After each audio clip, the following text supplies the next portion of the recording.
Andrew? Springing from powers of the sun, radiant spirit powers, blessing all worlds. For Michael's garment of rays are ye predestined by thought divine. He, the Christ messenger, revealeth in you, bearing mankind aloft, the sacred will of worlds. Ye, the radiant beings of ether worlds, bear the Christ word to man. Thus shall the herald of Christ appear to the thirstily waiting souls, to whom your word of light shines forth in cosmic age of spirit man. Ye, the disciples of spirit knowledge, take Michael's wisdom beckoning, take the word of love and the will of worlds into your souls aspiring actively.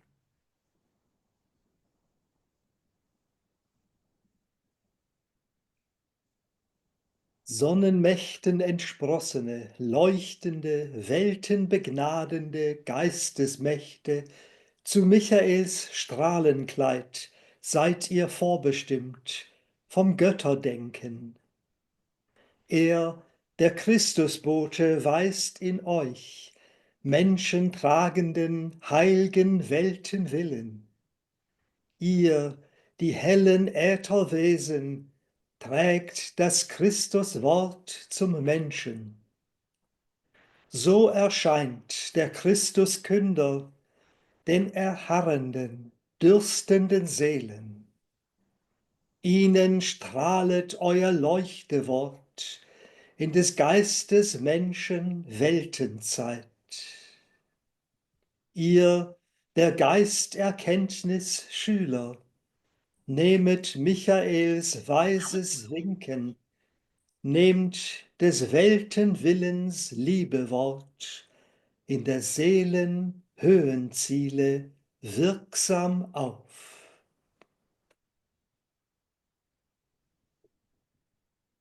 Силами солнца возвращенные, светлые, миры одаряющие силы духа. Быть Михаэля лучистым одеянием, вы мыслью Бога определены. Он, Христа посланец, направляет вас, людей, несущую святую волю мира. Вы, светлые миров эфирных существа, слово Христа несите человеку. Так является вестник Христа ожидающим, жаждущим душам. К ним лучится ваше слово свет в мировое время духа человека. Вы, ученики духопознания, воспримите Михаэля мудрый знак. Воспримите мира, воли, любовь слова. Действенно, высокий душ цели.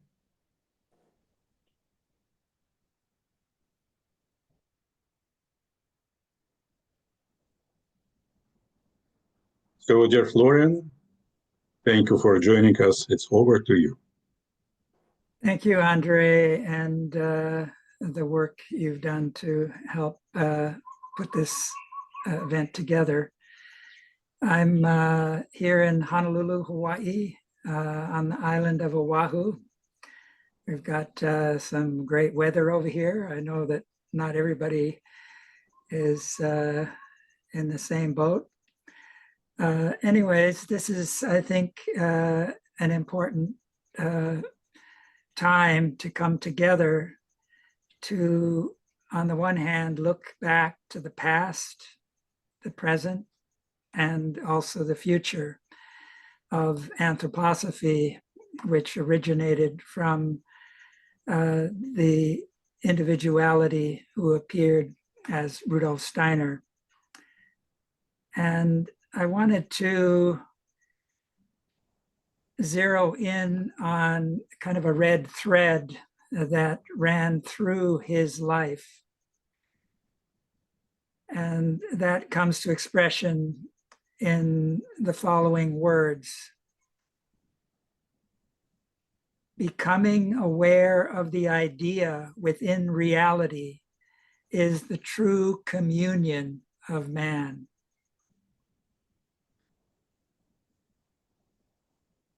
This was when Rudolf Steiner was age 23. At the tender age of 21, with the help of his good friend, Professor Carl Julius Schroeder, he was asked to edit the scientific works of Goethe for the Kirchner edition of Goethe's complete works. And he was 21 at the time, and he had gone to a technical school. His father thought of him becoming an engineer, so he dived into mathematics, physics, and all of the subjects that have to lay the foundation for an orientation to modern technology. He lived in a train station with his parents, where you had, on the one hand, virgin nature, and on the other hand, you had the railroad with its trains coming in and out on a regular basis. And he often had to walk long distances to school, etc. So you have this destiny of being very much at home in nature on the one hand, and the big challenges of the times. So we've had several commemorations during the last few years that were very important for the life of the Anthroposophical Society. The burning of the Goetheanum in 1922, in 2022, and that was on Christmas, New Year's Eve, I should say, of that year. And then later the Christmas Foundation the following year. And during that Christmas Foundation meeting,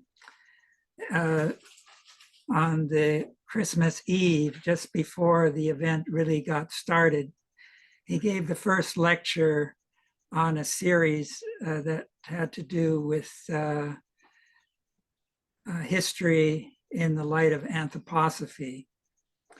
And in the first lecture on that Christmas Eve, he spoke of how the ancient Indians beheld the earth in their natural clairvoyant experience as related to the human head. And where the head opened up to the heart, you then had the sun. And if you think back to that time where we didn't yet have the kind of communications we had, they were just getting started. And fast forward to the time we live in now, where we have the internet, we've got the World Wide Web, and we've got artificial intelligence that with ChatGPT has exploded on the scene. And there's a major competition going on globally between the world powers. The United States is trying to keep China from progressing by limiting what they can export, and other countries are under pressure to follow suit.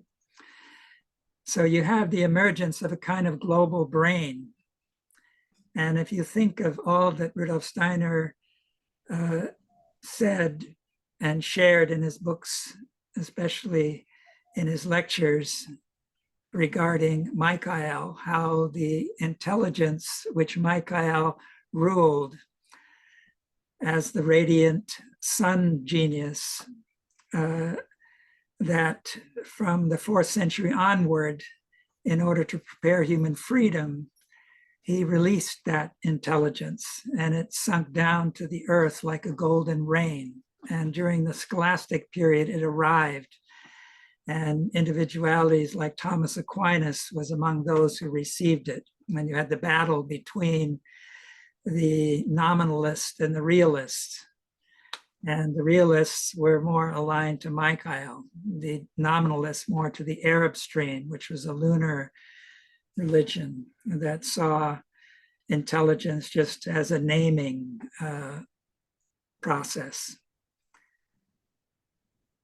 So you have Thomas Aquinas reappearing as Rudolf Steiner, which is an insight one can glean from his karma indications. And that his destiny was very much aligned to this being who undertook his new rulership in 1879. And in 1899 was the end of the Kali Yuga. 1900, Rudolf Steiner gave his first esoteric lecture, had to do with Goethe's fairy tale, which Steiner indicated was a germinal seed out of which anthroposophy was born, and that it had really been a miniature reflection of what had taken place at the end of the Michael school in the spiritual world. And anthroposophy was an incarnation of that. So we really have a kind of golden rain that has descended on humanity, and through the second coming of Christ in the etheric, which Steiner indicated would begin around 1933, we have an overcoming of the death forces that had really caused the Christ to undergo a second death in the angelic realm. And the overcoming of that death allowed this new thinking, this resurrected thinking, to imbue the etheric aura of the earth, so that we have really two auras around the earth. The earth has become a global brain. Tyler de Chardin and others spoke of the new sphere, a new sphere around the earth above the biosphere. But it has, according to Steiner, a subnature and a supernature aspect to it. And one could compare it to the book of Revelation, which I've been speaking about. The New Jerusalem is the golden city that's beginning to manifest itself in this aura of resurrected thoughts. But then we have the great city of Babylon, that world which falls below nature, the subnature world. And humanity is in a crisis of choice.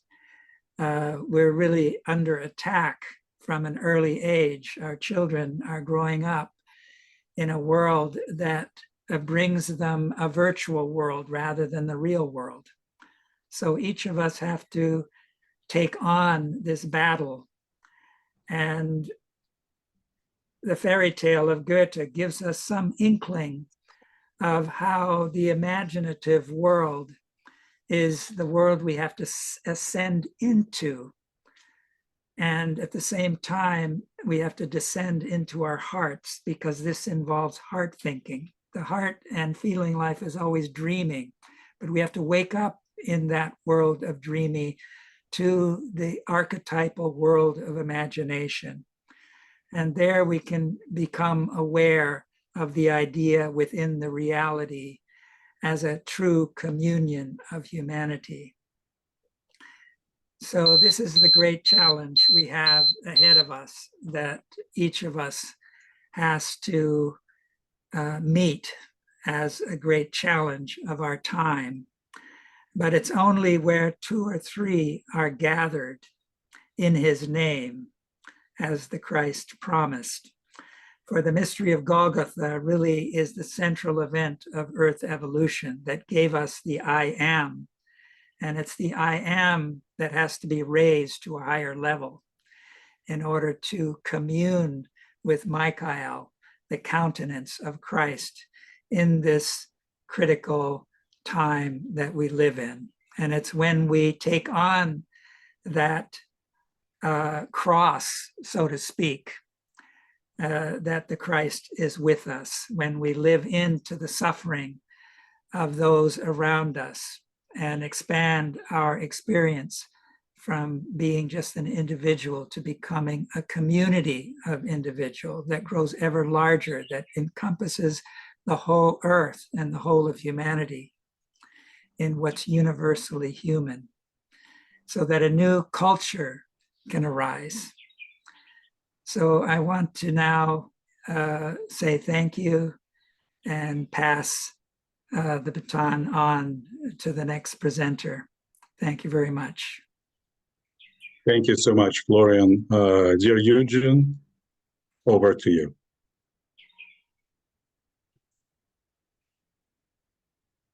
Come off of mute there. Can you hear me? Yes, yes, very good.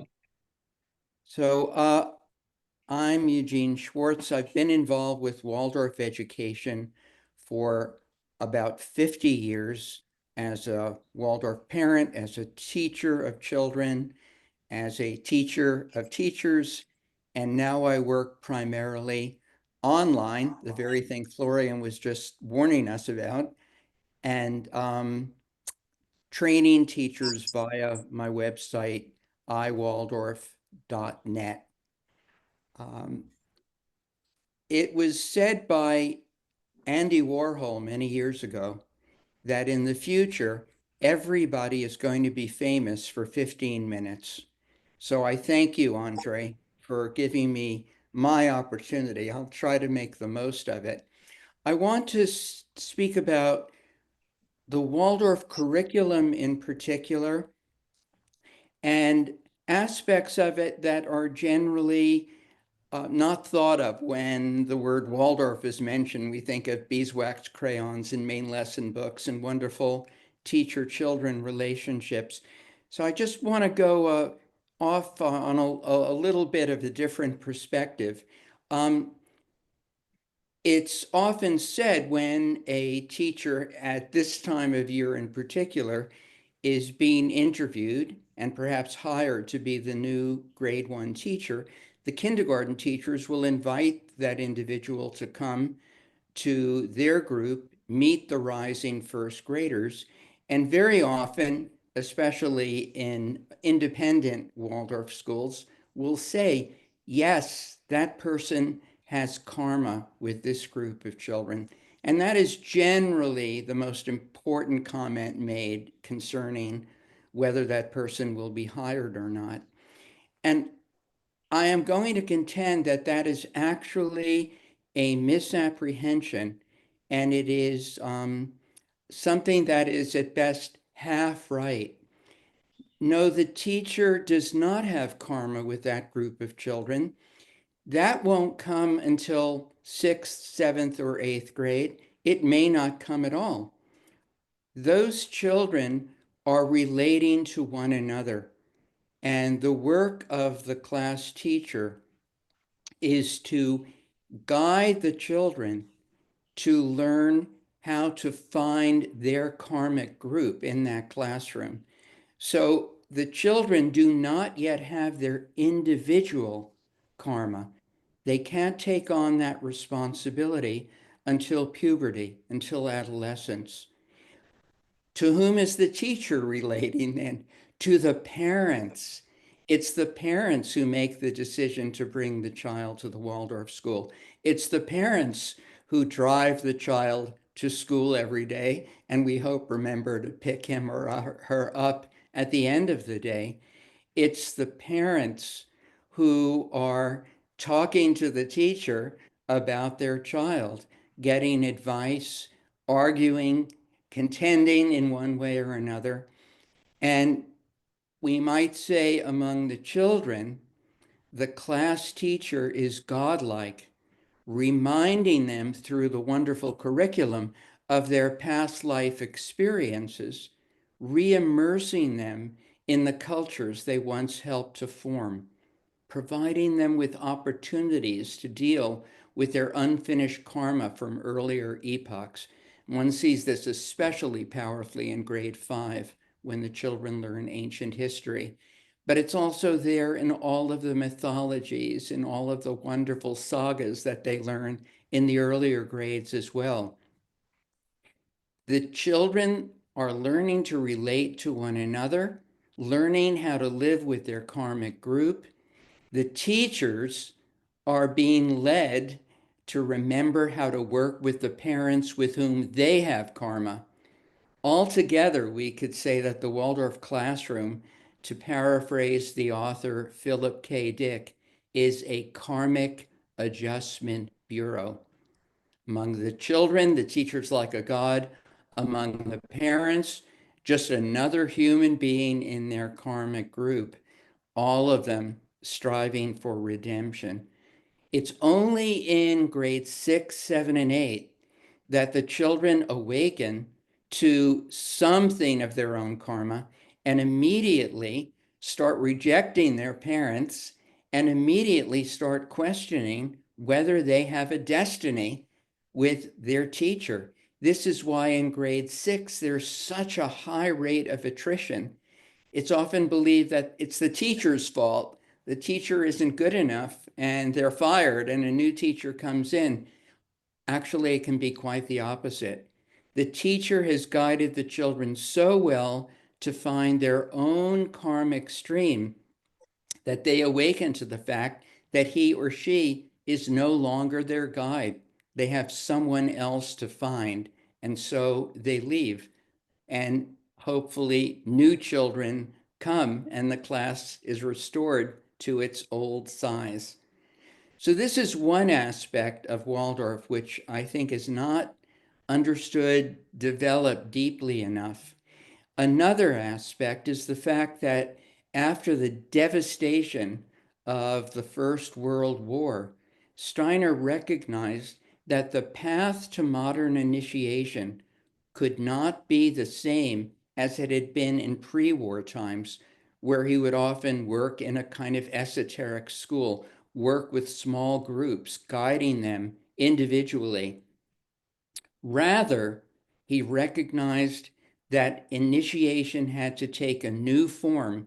And when Emil Molt asked him the question about starting a school, Steiner could affirm that very quickly and created a curriculum, a methodology, a set of relationships that I was just describing, which would give the teacher the potential for being on a 7, 8-year path of modern initiation.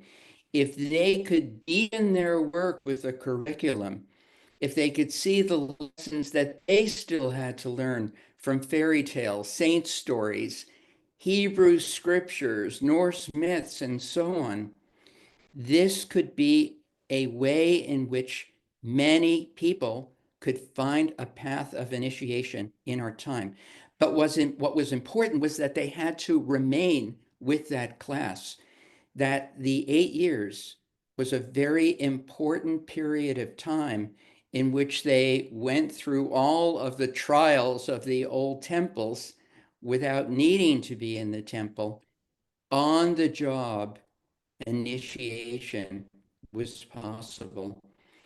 This is so neglected in our time in Waldorf schools, and it's a major reason that even in the independent schools, and certainly in the alliance schools, which try to avoid esoteric things as much as they can, teachers are finding teachers, keeping teachers, giving the teachers what they need to find their fulfillment in working with their children, with their parents, with one another. So to think of a modern path of initiation, that entering the classroom is crossing a threshold where for the first time, hierarchical beings are engaged in the education of children. It's not the school of Chartres or Plato's Academy or the Egyptian Mystery Center, but it is an extract, a kind of homeopathic concentrate of all of those centers. And today it's directed to the child via the teacher who, him or herself, is receiving ongoing help from the hierarchical beings, from the gods who are in the classroom. So this is the new path of initiation connected with what Steiner spoke of as the karma of vocation.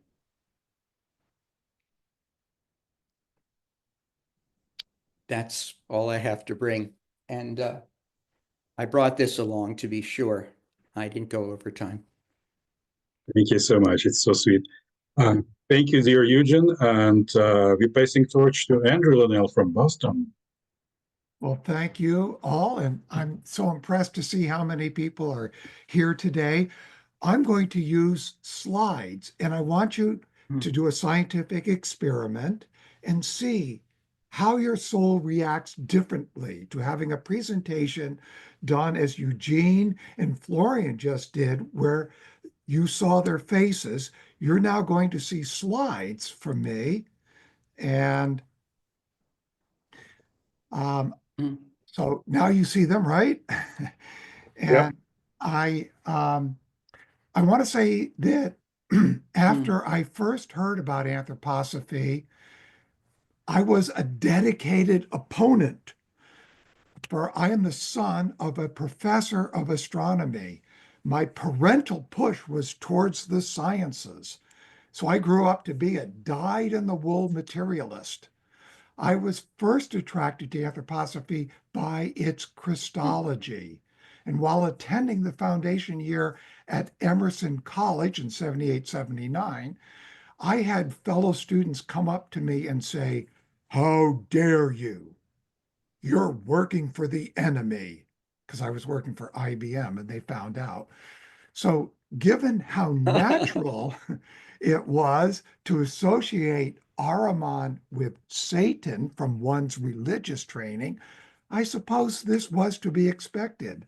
I spoke with John Davy, who offered words of wisdom for me by saying, anthroposophy needs to be in every field and in it with warm interest. Rudolf Steiner was not against science nor against technology. Rather, he admired them. He sought to expand natural science across its self-set boundaries into spiritual science. When a science teacher is hired by a school, such a teacher should already have a warm interest in that subject. Never should it be someone who hates a given subject, who's hired to teach it, to try to teach the students to hate it too. As John Davies said, every field needs anthroposophy working within it with warm interest. Rudolf Steiner could see very well where science and technology were headed in their role in evolution. Steiner foresaw computers and artificial intelligence, calling them machines with an abundance of Ahrimanic intelligence, end quote. A bit more than 5,000 years ago, as we were entering Kali Yuga, the Dark Age, Lucifer, the light bearer, had an incarnation in China. This was both a blessing and a curse. Many an initiate worked hard to mitigate this Luciferic impulse for their tribe's culture. Today, we face a similar situation with the incarnation of Ahriman. Other than from Rudolf Steiner, we have very little guidance on how to face this incarnation. He did not shy away from describing their danger for human evolution. 100 years later, we are now in those times he foresaw. In Joan Allman's introduction to this booklet, Meeting Rudolf Steiner, in the Journal of Anthroposophy from year 2005, she states, and this is similar to what Florian was just saying, his upbringing in an environment of railroads and telegraphs was equivalent of growing up today in Silicon Valley. You see, Rudolf Steiner attended the Technical University of Vienna. And interestingly, while taking the train to classes, he met Felix Baldi, who provided Steiner with counterbalances. This is key for our time, to find counterbalances. And Baldi was such a person. This led to Steiner's later meeting with M, and then to his awakening to his life's task. I would like to read this quote from Steiner's lecture, Technology and Art. Quote, "What I mean by this spiritual arrogance is that someone may say to himself, I must guard against exposing my own body to those destructive forces. I must strictly protect myself from all the influences of modern life, retire into a sanctum with the right surroundings and walls painted in colors suitable for my spiritual sensitivity, so that none of these accessories of modern life may come into contact with my bodily constitution.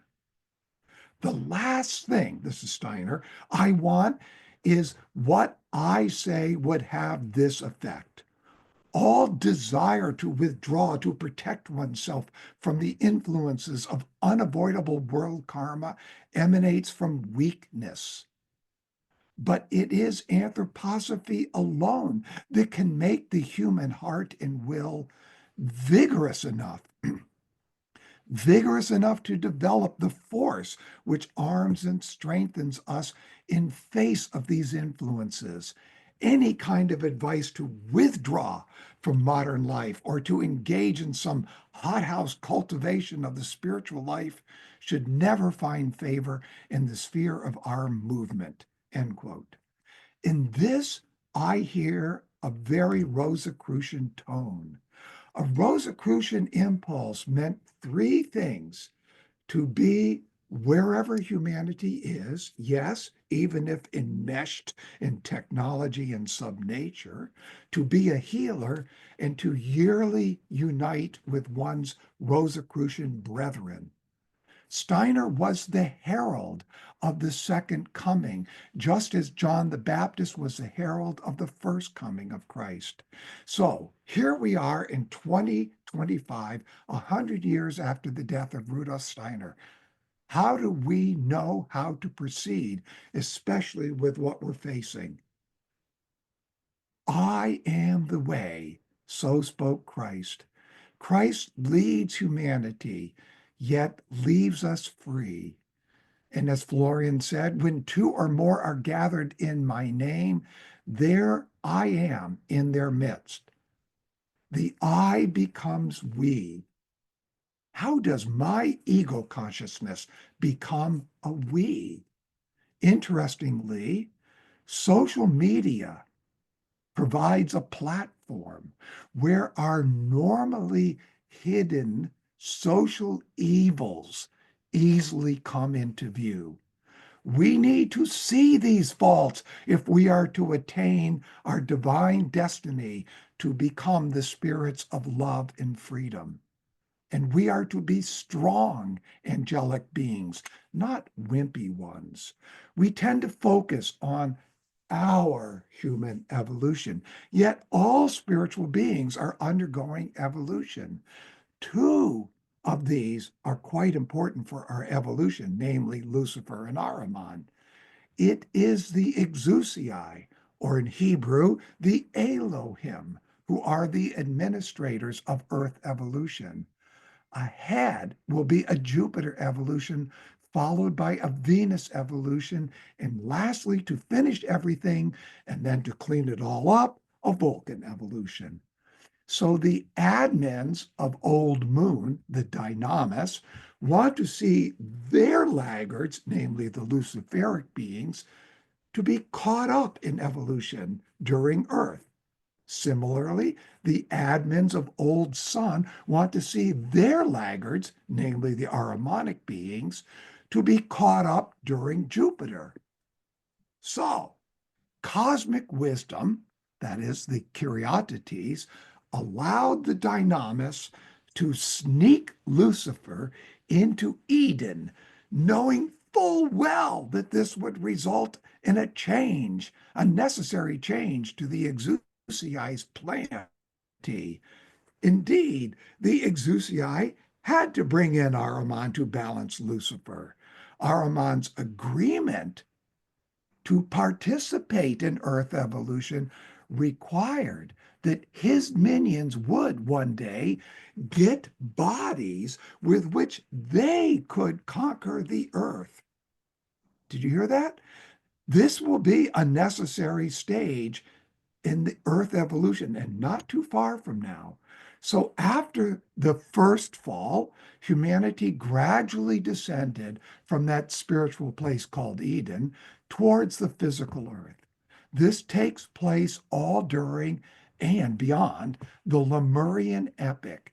It was not until the middle of the Atlantean epic that humans had a physical body that could stand upright on solid Earth. Before this moment, we had bodies, but like jellyfish, while living in a watery element. And before that, our bodies were of the air element. And before that, we did not yet have physical bodies. Until the middle of the Atlantean epic, we were androgynous beings. So today's procreation began with Seth in the middle of the Atlantean epic, and it will come to an end by the year 5700. No, we do not then procreate humans through the larynx. That waits until Vulcan, when we will be at the level of today's archae. Our time in the physical realm must end relatively soon, that is by 7800. We are to work with two sets of counterbalancing spiritual beings. One, those that Michael drove down into our consciousness in 1879, and two, those Supermen Rudolf Steiner called Vulcan beings. There will be some humans who are unable to consciously leave behind the physical body, the physical realm, and enter life into the etheric. They will then become part of those who go through the second fall and take a different path of evolution known as the eighth sphere. Redemption for these humans will remain a possibility, for they will join Jupiter evolution when it recapitulates Earth evolution. Steiner tells us that such a deeper fall can lead to an even greater good. In the times that we live, anthroposophy helps to loosen our etheric body. Gradually, we will become conscious in the etheric as living thinking gradually replaces our corpse thinking of today. Oddly, this is exactly what AI is here to do. Yes, it does carry the danger that one will slide down into lazy, dead thinking, but it also offers us the ability to live in a future world wherein more and more dead thinking will need to be done for each individual to be present. But with AI then doing that for us, we can become freer to develop living thinking. Yes, time is speeding up. The time between incarnations is shrinking. What we are facing this decade is quite different from our previous decades. We all have that Luciferic voice in us. I prefer the old ways. I don't like this new way. But we must be Rosicrucians. We must be where the world is. We cannot go back to Essene communities. It will take strength to focus on supernature while technology offers us that easy slide into subnature. Strength we will need to carve out time to be in supernature. Now, addictions to social media and entertainment already exist and will get worse. How many here would prefer tonight to watch a movie or some show rather than to study a Steiner lecture or to engage in a spiritual exercise? Does tech blind us to the etheric, or does it teach us about it, or both? Rudolf Steiner used the final weeks of his life to write directly to the members of the Anthroposophical Society. His last two essays were published posthumously. In the last letter, he discussed how that light from old sun, now in subnature as electricity, has the task to draw us down into this subnature, into the realm of Ahriman. To counterbalance this, we must create a hut in the etheric for our consciousness, for this is where Ahriman has no access. So to conclude, I ask you not to draw false conclusions from what I've just said. It would be a false conclusion to avoid the science of the day. That is the very falsest conclusion that could be drawn. We must get to know science. We should get an exact knowledge of all that comes from this direction, but with the full consciousness that we are receiving an illusionary aspect, an illusionary necessity for our education as humans. We do not safeguard ourselves against Ahriman by avoiding modern science, but by learning to know its character. For modern science gives us an external illusion of the universe, and we need this illusion. Do not imagine we do not need it. We must only fill it from quite another side with actual reality gained through spiritual research. So a very closing verse, I think I've got 1 minute left. We must eradicate from the soul all fear and terror of what comes toward us out of the future. We must acquire serenity in all feelings and sensations about the future.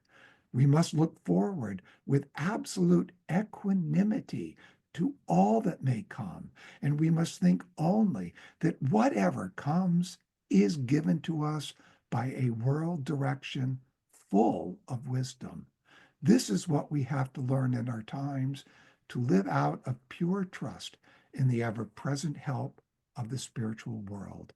Surely nothing else will do if our courage is not to fail us. Let us properly discipline our will, and let us seek the inner awakening every morning and every evening. So back to you, Andre. Thank you so much, dear Andrew. Yes, as usual, pretty bright presentation. So, yes, dear friends, we are passing to Richard Steele. And Richard, she's speaking from Berlin. Richard, you are muted yet. Please unmute your machine.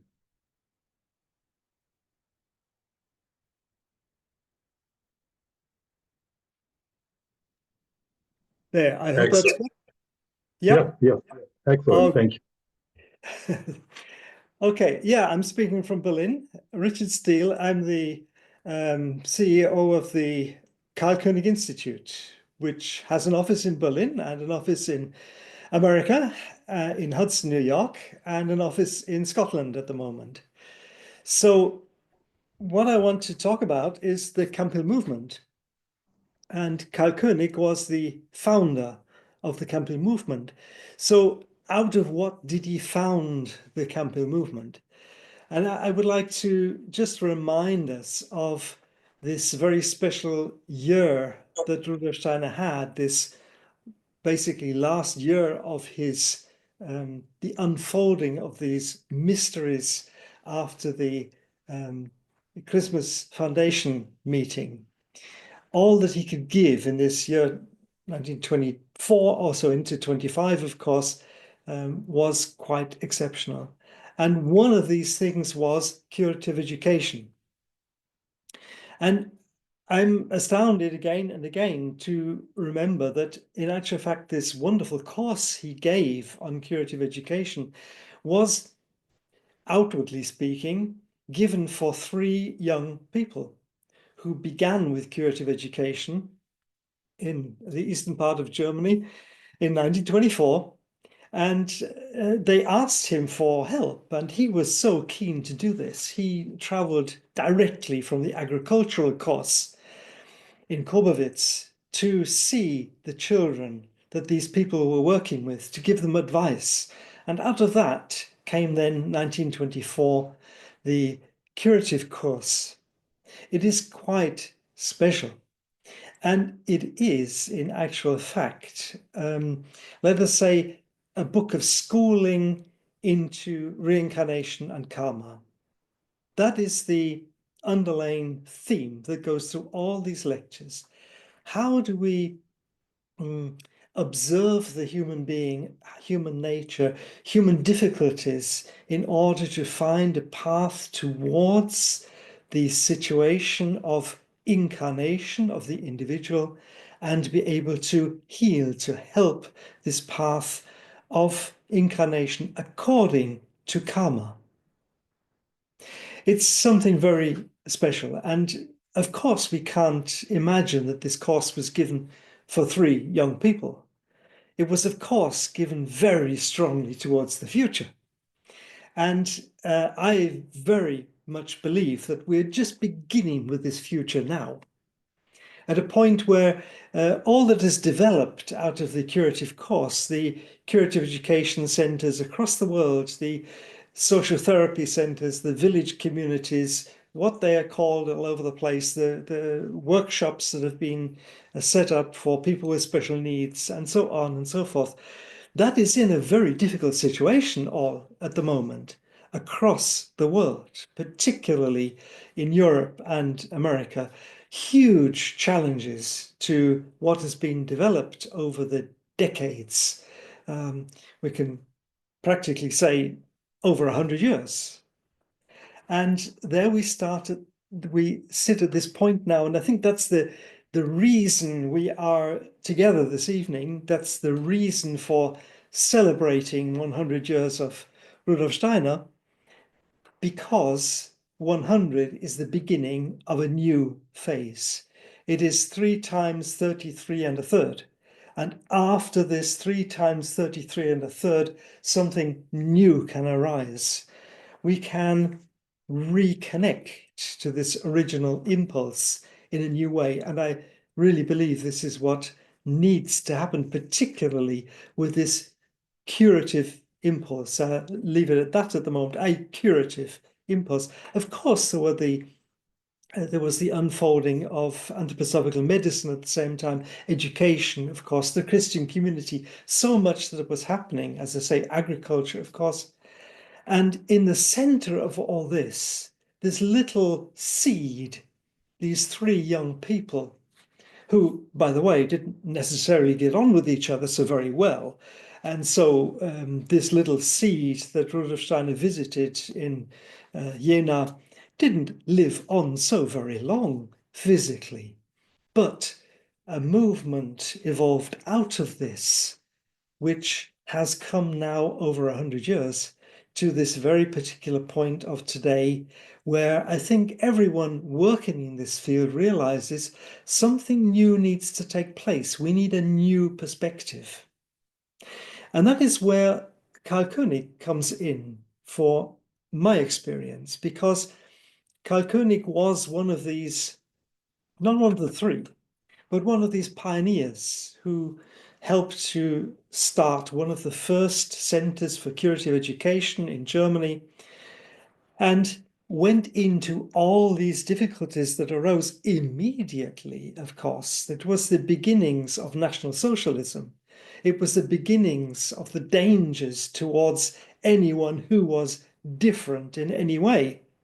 I'm very careful what I say, of course, at the moment, but you can see how strongly that connects to where we stand today, in today's world. The dangers were there, and right at the beginning of the unfolding of this curative work. And I think we can't understand it any different that Rudolf Steiner knew this seed would have to be there, because with certainly at the latest 1933, not only is a new connection to the Christ being coming about. Not only is a new connection to the etheric world, but it is this depth of danger and destruction which appeared at the same time. The sun demon reared its head exactly in this time. And I do think that Rudolf Steiner gave this seed of curative education exactly because of this. Not so that we have wonderful institutions today. We do have wonderful institutions, that's great, but we need now to make a new step and realize what Rudolf Steiner initiated with this little seed. And many of you know, of course, that let's say the central point of this curative course, the inner work for curative education, was this wonderful meditation of point and circumference. And I don't want to talk about that too much. Many of you know it. Otherwise, please get hold of the curative course and take a look, because this central, we could say, specific meditation for curative education. But I think we have to realize this meditation can be very central today for the situation we are all facing, because this symbol of the point and the circumference is, of course, the symbol of the being of the sun. And is this being that one needed to connect to for any sort of healing, of course, particularly curative education. And it is the being which we need to incorporate into our life today in a very particular way. So when Karl Koenig actually, through the outer circumstances, one has to say, through the karmic situation, he came out of a Jewish family. He was working with anthroposophy. That was already no longer allowed in Central Europe. Yeah. He was working with children who were already being murdered by the National Socialists. A completely impossible situation. He, by the way, had a little handicap of his own, but that's beside the point at the moment. He was someone who suffered greatly, very personally, out of this karmic situation of the rise of National Socialism. And at the same time, and I think that's important to realize right now in this year, at the same time, it was not only the outer attack of National Socialism, everything that was happening politically, not only in Central Europe, but across the world, which was challenging the new spiritual movement, but it was from within that actually the greatest tragedy for the Anthroposophical Society actually happened. Exactly the same time, we could say, 1935, when Ita Wegman, who was the founder of this healing impulse, or the carrier of this healing impulse of anthroposophy, was excommunicated, one should say, out of the Anthroposophical Society. Also Karl Koenig, 1935, just imagine, exactly the same time as this outer catastrophe takes place, point and circumference, from the inside, this tragedy begins to show itself. It was not completely new, but it begins to show itself. And of course, it is mainly a karmic tragedy. So you see how already with this year 1924 and the following years, we have this little seed of point and circumference that begins to show its reality, its necessity very, very soon, when the anthroposophical curative movement is growing across the world in the 30s and 40s, and of course through huge difficulties. Also, Karl Koenig had to immigrate. He had to move to the north of Scotland to be able to work at all. He was no longer allowed to be a doctor. He was no longer allowed to speak publicly, and so on and so forth. I don't need to go into the details.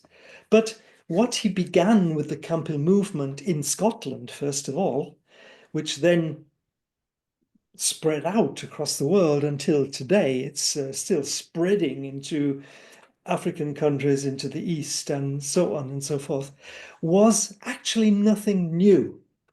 And I'm sure Karl Koenig would find it important to say today, he didn't bring anything new. He tried to bring something which was very centrally anthroposophy, and nothing but central anthroposophy.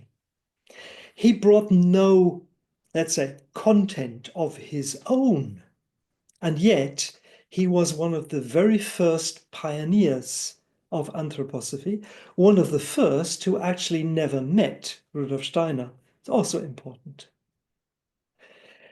But I think we can see how he tried to develop with the Camphill movement this also a seed for the future. He was very keen on this image of the seed, not that he'd already accomplished something, but that he knew it needed to be there for the future.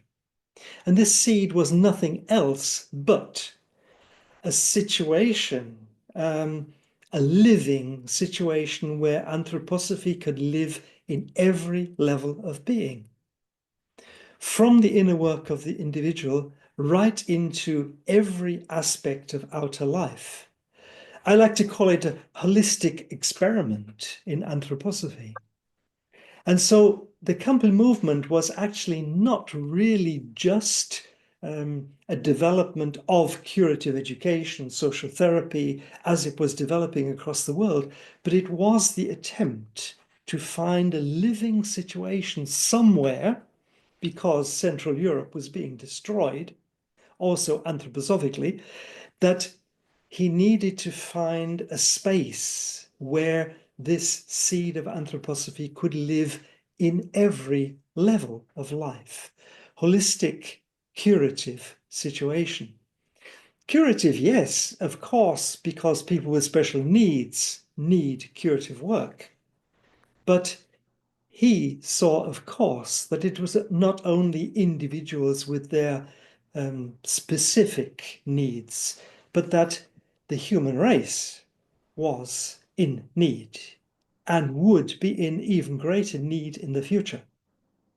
So this would be a very big theme to look at, but his hope for the Camphill movement was it would not remain a movement for curative education and social therapy to look after specific special needs in society, not to build schools with special education or village communities with workshops. Yes, wonderful, as the ground for something much, much larger and more important for the future, because humanity is in need of this healing impulse. We see it in education everywhere, that more and more we need to turn to special needs, because every human being brings special needs. And our world is living in a situation of special need, more and more. So this impulse that Karl Koenig wanted to lay as a seed into the north of Scotland, first of all, and then to hope that it would grow across the world, was something which was thought of as something much more than just curative education. And towards the end of his life, he gave a few indications of the fact that this, he called it this mood, this way of life, would need to be developed for the future, for those who are refugees, for those who are left behind by society in whichever way, for elders, for anyone who has a special need. And so the Camphill movement has taken on various aspects of this work, but we are very much in the beginning. And begin to see, I think, how anthroposophy needs for the future to live, as Carl Koenig put it, particularly from one to the other. He spoke of the encounter of I with I. Not I to I, but I with I. So with the self of one to the self of the other. That is where he saw this seed evolving for anthroposophy of the future as a healing impulse. And I think we can realize that not only the tragedies of history, the tragedy of the Anthroposophical Society at the time, but the tragedy of our time needs a healing impulse, needs anthroposophy as healing impulse. And so this holistic situation that Koenig tried to build during the Second World War in the north of Scotland was also he also called it an experiment for the future, where something could begin to show itself as a way of allowing anthroposophy to heal the contact from one human being to the other. So, as I say, one could say very much about this, but we can see how important it is today, I think, when the word of inclusion becomes so very important. We talk about including people with special needs. I think we have to be aware that we need to include every human being, not just people who have specific special needs, but every human being has a special need to become individuality. That is a special need. And so these people who we have called people with special needs in the past need more and more to become our teachers. That was what Carl Koenig began, that the person with special needs was in actual fact a teacher for humanity of the future, to teach us to help each other, to be teachers of love from one human being to the other. And in actual fact, we can say, in addition to the medical movement, where we can deal with substances, we are in curative work the substance ourselves. That is the point of this sun meditation, that the person in curative education or in social therapy has to be aware of the needs of the other, because I need to be the healing of the other. And this, of course, has huge connotations for the future of humanity, I think, because it is no longer a little settlement. You showed this closed gate with a little settlement. No, that's not what it's about for the future. We have to find how the seed for holistic healing from one to the other can actually become something for humanity. So let me just say, I think, of course, the Camphill movement is worrying in all corners of the world, particularly in Europe, also in America. How will this continue? Will it be allowed to continue? Of course it will. It must, because it's needed. And I think we need to see that we are passing through this eye of the needle at the moment to a very new step, which is of huge need for the future. So 100 years is the end of something, but it is actually the very beginning of something which is much greater, and I think which Rudolf Steiner intended with this meditation of point and circumference. And in actual fact, at the end of this curative course, just to remind you of this, he indicated how important curative education would be for, I put it into my words, for the healing of the sections of the Anthroposophical Society. It would be, so to speak, the central activity to bind the various sections together. Now, I don't want to say any more about this, just to indicate that that is in the curative course, and it is something which was very, very close to Karl Koenig's heart for the Camphill movement.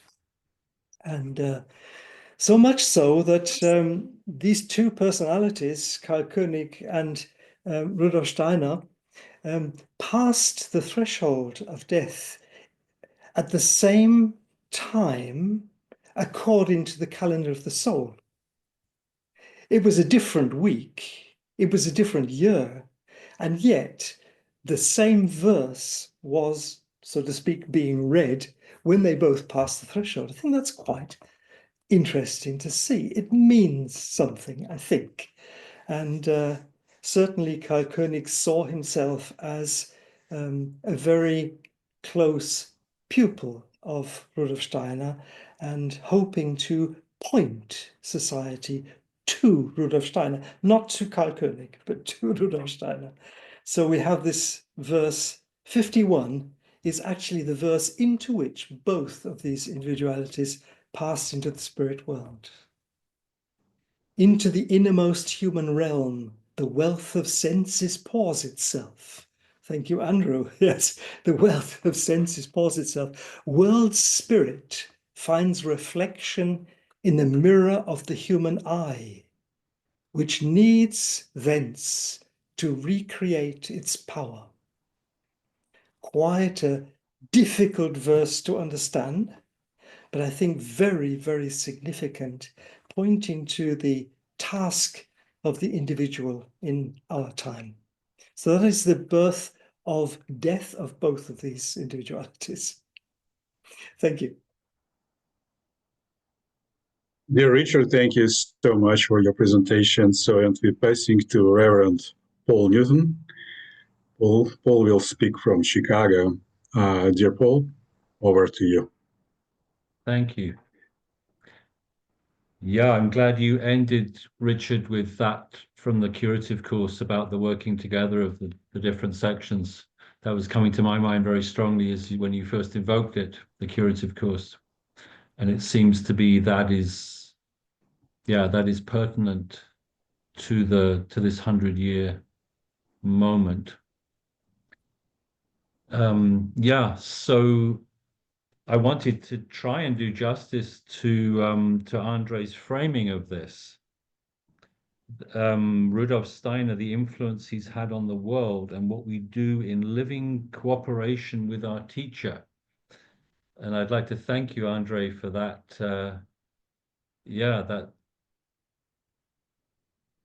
The opportunity to ask myself, well, what do I do in living cooperation with my teacher?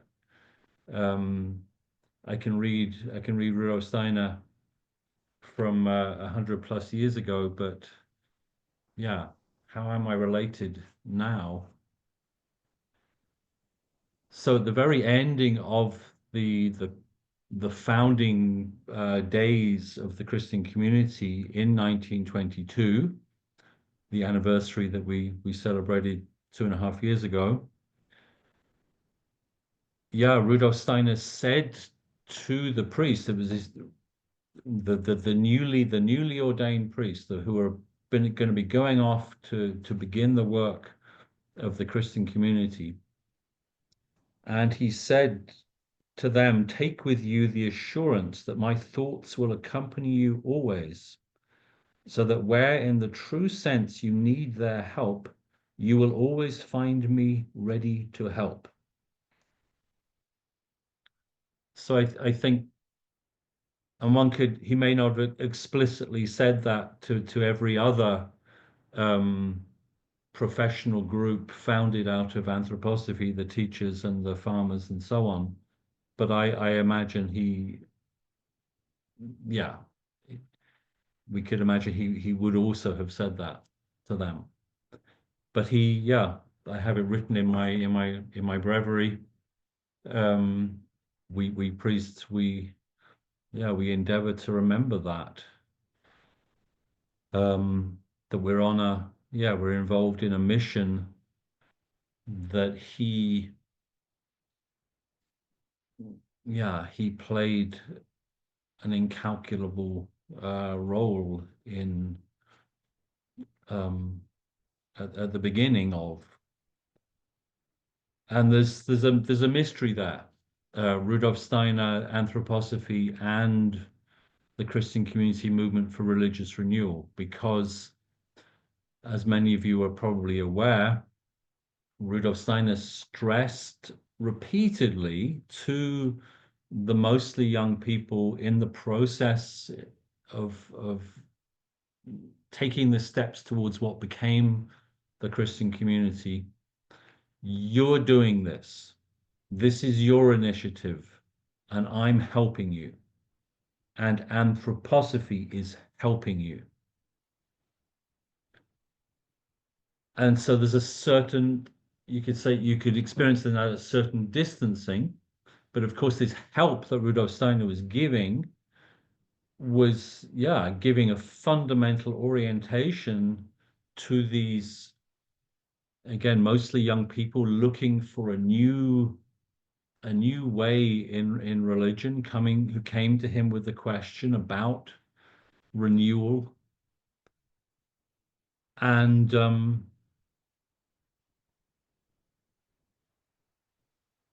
and he gave an orientation to them, and he brought our liturgy.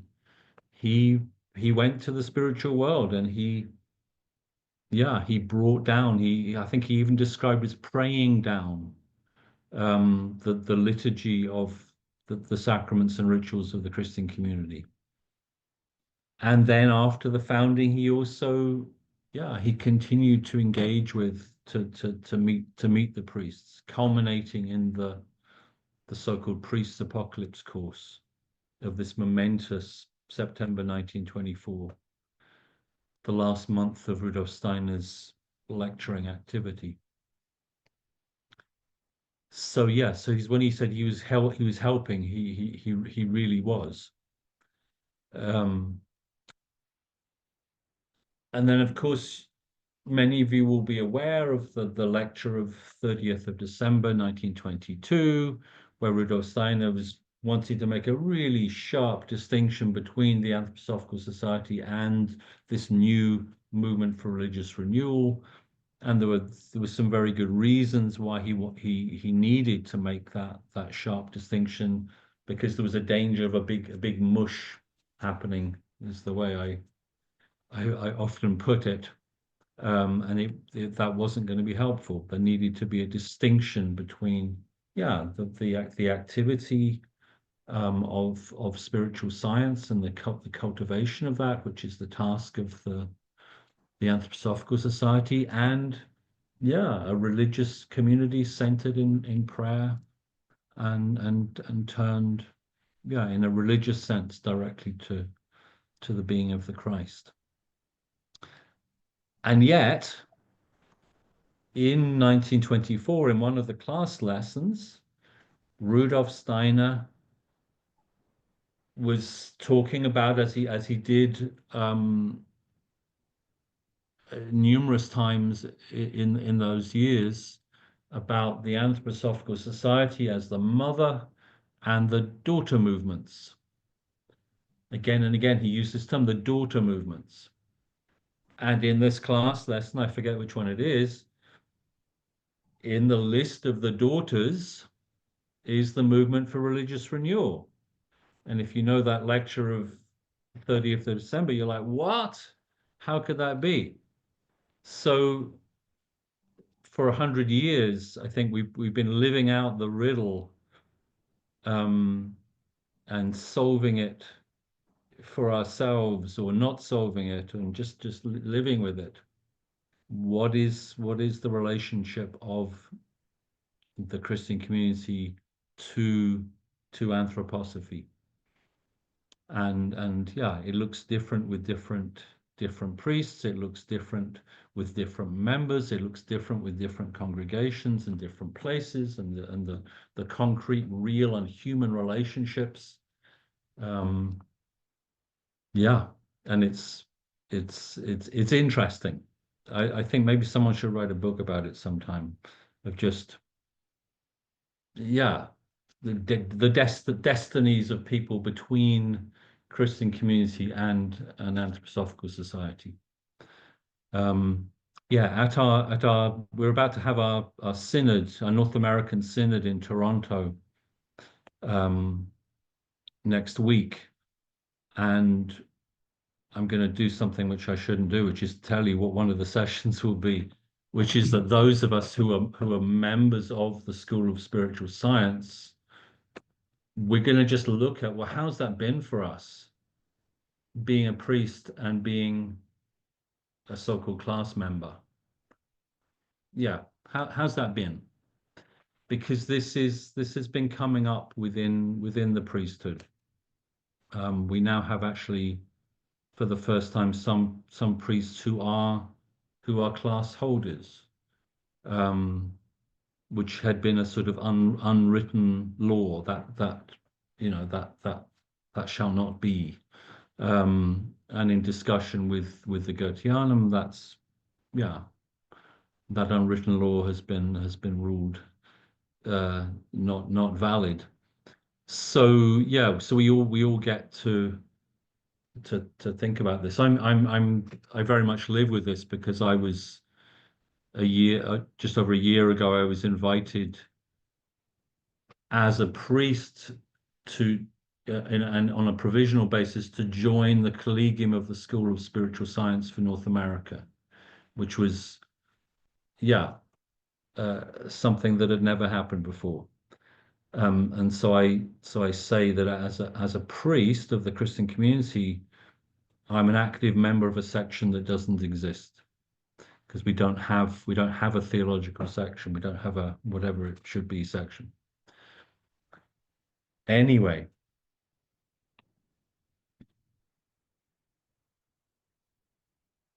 yeah, at the center of I feel so honored and so grateful to Rudolf Steiner for what he did bring, this renewed mass, the consecration of the human being, as we now call it in North America. That I get to celebrate this ritual several times a week, centered on Christ, centered on the human being's relation to Christ. What a privilege it is. When Rudolf Steiner first was in the process of the founding, he again and again he referred to the new ritual as the renewed mass. So he's sort of relating it to the Latin Mass as a sort of a metamorphosis of that which had been in the 20s, was still for another 40 years. That was going to be the Catholic Church's ritual still, in the Latin. And yeah, we can actually see in Rudolf Steiner's destiny, you could say the spiritual world actually prepared him to be someone who could do this, bring this metamorphosis of the Mass. He was brought up Catholic, but with this father who was a skeptic, and so he has both sort of intimate relation to Catholicism and a distance and an immersion in modern science and so on. And then, yeah, in the years with Theosophy and Anthroposophy, various Catholic priests, both Roman Catholic and the so-called Old Catholics, were connected to him, and he was actually asked to translate the Latin Mass into German by one of these Old Catholic priests. So that was actually a part of, you could say, it's part of Rudolf Steiner's training to be able to bring the consecration of the human being, the Menschen via Handlung. And one sees already in that translation some of the formulations, some of the language that then came into the act of consecration. And so, yeah, so at the beginning of the process, he's calling it the renewed mass. And then stunningly in the Apocalypse course, September 1924, he's then giving a much larger view of the meaning of this ritual. And he talks about 4 stages of the mysteries: the ancient mysteries, the semi-ancient mysteries, the semi-new mysteries, and the new mysteries. And he says in all these epochs of the mysteries, going into back into prehistory, there has been something like a mention via Handlung, a consecration of the human being. There's been a ritual. And he describes its nature in very sort of sketched out way, these four stages. And so he's now calling that the consecration of the human being. And so then the Mass, the Latin Mass, the Catholic Mass, is actually just an instance in this whole long history of the consecration of the human being. And so it's actually it's both a larger picture, but it's also a reversal, that initially we're renewing the thing from the past, and now the thing from the past is seen anew from our present vantage point, with this the consecration of the human being relevant for our times, and he says for the new mysteries. And this to me is again a riddle. For me personally, coming into anthroposophy, Sergei Prokofiev was very significant, and of course his initial magnum opus was Rudolf Steiner and the founding of the new mysteries, particular understanding of the meaning of the Christmas conference. And so, yeah, 9 months after that, Rudolf Steiner is telling the priest, this ritual that you are responsible for, this is the ritual for the new mysteries. Yeah, how do we deal with that, and how will that be, going into the second 100 years? What are these new mysteries? Did the Christmas conference fail, etc., etc., etc., etc.? We can really wonder. I do on that subject, and we can have anxiety about the state of the Anthroposophical movement, flourishing for many decades, and then, well, how is it now? What's going on? And I think that, we can say these new mysteries are, one of the things they are is Christian, and implicit in that which is Christian is death and resurrection. It's not all going to be flourishing and thriving all the time. Death and apparent failure is probably part of the deal, and it's also and it's freedom. Freedom is essential as well. So we get to screw up, and we get to do our best. And so in these lectures where he brings to the priest this widened concept of the significance of their central activity, with the consecration of the human being, he says, we're now in the time of the priesthood of the I, of the Ich. And he relates these past epochs to the astral body, to the etheric body, to the physical body, saying now it's the I that matters. And so I'd like to just finish by actually coming back to, and I just realized this like 10 minutes before we started. Having said that Rudolf Steiner would be there to help, he said, he concluded, these are the words that I now impart to you in conclusion, as you begin upon the way to your mission, chosen by yourselves, willed through the power of Christ. And I think that's an expression of this priesthood of the I, this mission willed by yourselves. You're doing this because you want to do this. And I think he says that to the priests, but I think that this is a characteristic of what we could call the new mysteries, and applies to all the different expressions.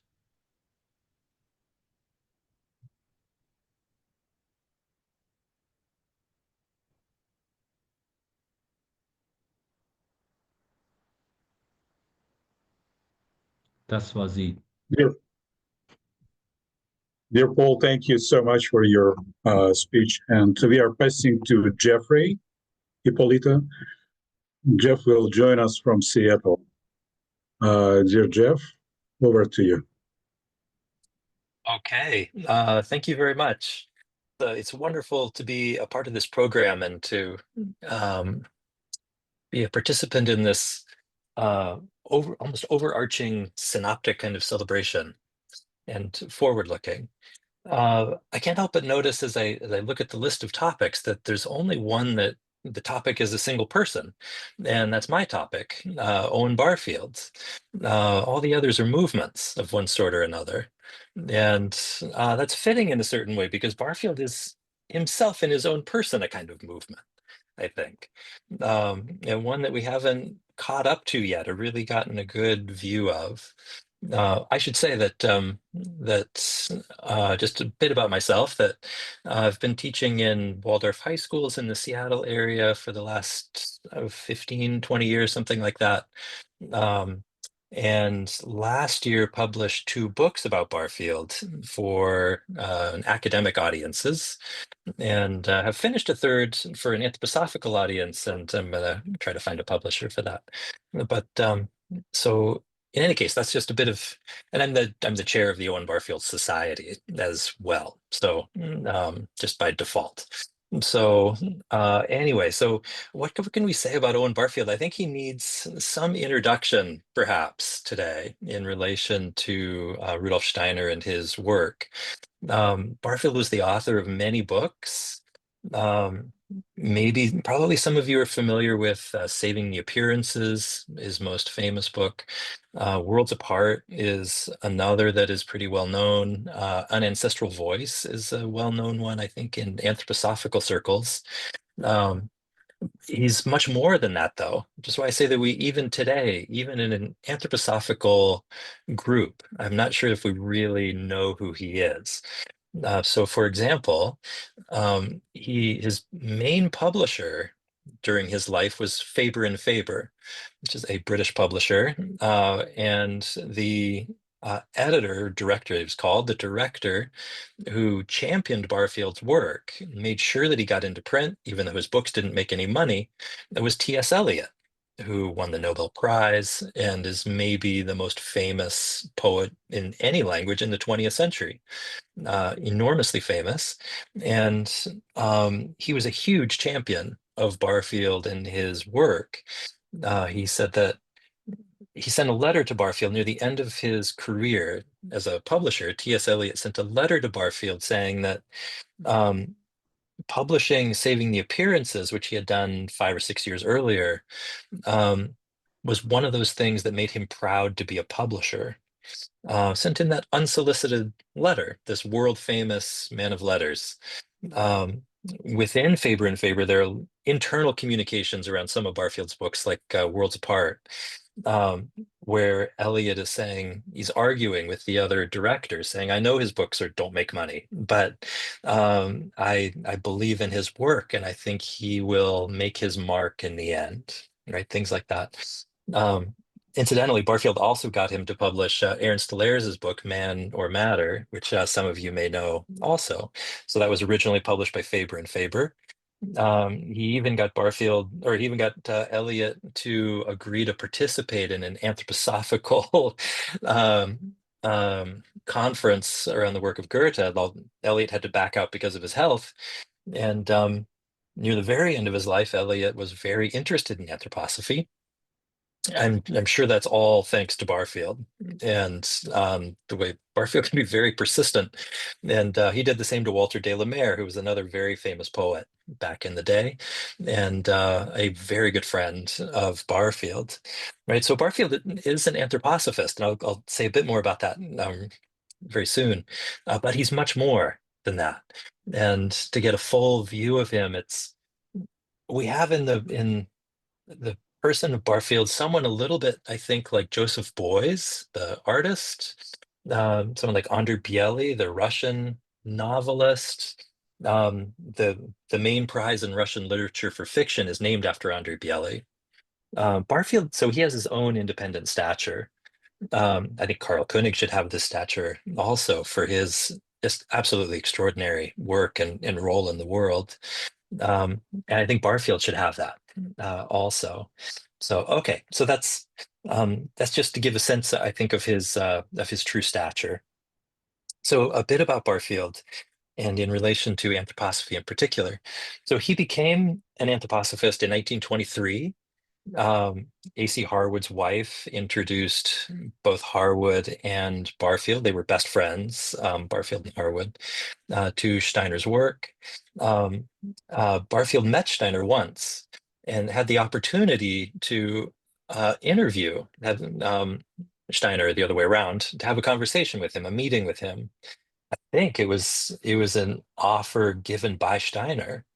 At least in one account, the description of their meeting is that there was a look of recognition passed between them.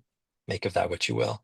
And Barfield turned down that opportunity because he saw that Steiner was tired and he didn't want to, add to his workload essentially.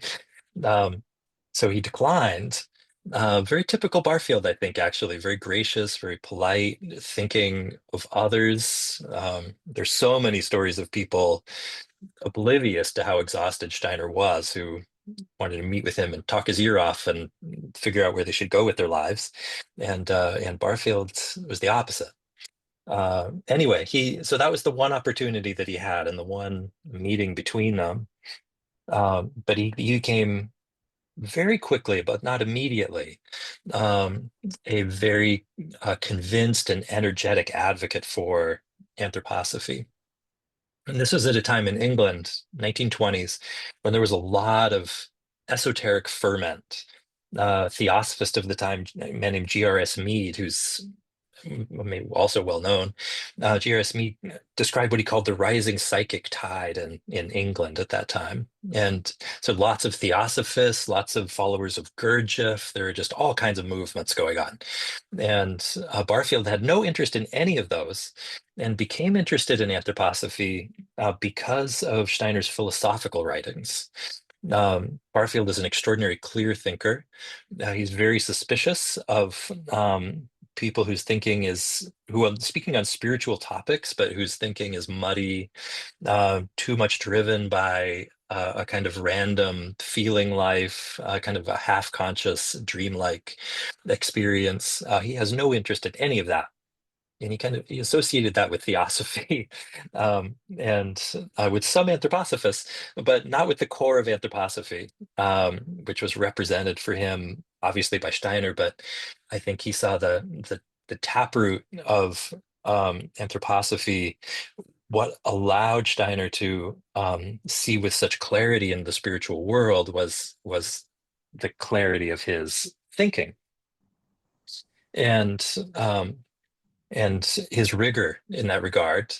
And so Barfield points again and again also to the importance of Steiner's philosophical work and writes some important essays about that. Anyway, so he becomes involved in 1923 and remains a tireless advocate, deeply involved for the rest of his life. He died in 1898. He lived to be 99 years old. And so he himself was a centenary in a way. And so for many decades, about 70 years, he's involved in anthroposophy. His description of that, oh my goodness, the cat came in. His description of that unfolding is one of increased entanglement of his thinking with anthroposophy. He wrote an essay in the 1940s just for Anthroposophists. He never republished it. And he describes how initially he could tell the difference between his thinking and Steiner's thinking, what he was doing, what Steiner was doing. And he says, the more you involve yourself in anthroposophy, as time goes by, you realize you can't tell the difference anymore. It becomes so grown into your whole way of being that what your thinking is and what anthroposophy is are, they're not indistinguishable, but they're inseparable from each other. Okay, so what is his, I thought I would, I should also say he became a lawyer. And so part of his work on behalf of anthroposophy was that he was legal counsel for the British Anthroposophical Society for decades. He was on the board of the British Anthroposophical Society for decades as well. He was instrumental in the creation of Forest Row, or I'm sorry, not Forest Row, Michael Hall and Forest Row, which I think, but somebody can correct me if I'm wrong, I think it's the first Waldorf school in the English-speaking world. So in any case, so he's there from the very beginning, acting in those ways. He's a translator of Steiner's works. He writes many introductions to editions for the Rudolf Steiner Press. He translated A Calendar of the Soul. He called it a paraphrase. And it's published as The Year Participated. Barfield was as much a poet and novelist as he was a philosopher and thinker. It's another aspect of his work that we need to see clearly and get to know if we're really going to understand who Barfield was. As I think about this question of renewal, for me, because so much of Barfield was either not published in his lifetime or published in a small edition and then disappears, or published in a magazine and then never republished. Part of the renewal that can happen with the Centenary is rediscovering for the first time, you might say, something that was there the whole time and that you never noticed. And for me, Barfield is one of those people. Just a sort of a hoard of gold under the mountain that finally we've got a passage into, and that we can for ourselves, as we face the future coming towards us, get much help from Barfield in discovering what those challenges are and how to meet them. So, okay, so let me just say a little bit with the few minutes here. So his relation to Rudolf Steiner and his work, I think is for me one of those archetypal images. The character of it, for me anyway, is a kind of ideal. In a novel that he wrote called English People that has not been published yet, although I know the Barfield Press is working on getting an edition published. It's not been published yet. There's a character named Gerald Marston, who's an aspiring writer, and he writes a story called The Rose on the Ash Heap. It's one title for it anyway, The Rose on the Ash Heap, which has been published, by the way, so that you could find. He writes that story, and he would like to present it to a character named Brockman, who's modeled on Steiner. But Brockman, as with Steiner, he was crossed the threshold already a few years previously. And what that character Gerald says is that his deepest wish would be that he could present this story to him on bended knee. And I think that's a wonderful image for the way Barfield saw his own work in relation to anthroposophy or to Steiner, that he would like to have been able to offer it on bended knee to Steiner himself. Barfield was very lamented the fact that the chivalric ideals, kind of the chivalric way of being from the Middle Ages, that wasn't a part of our way of being anymore. He felt that with the transition from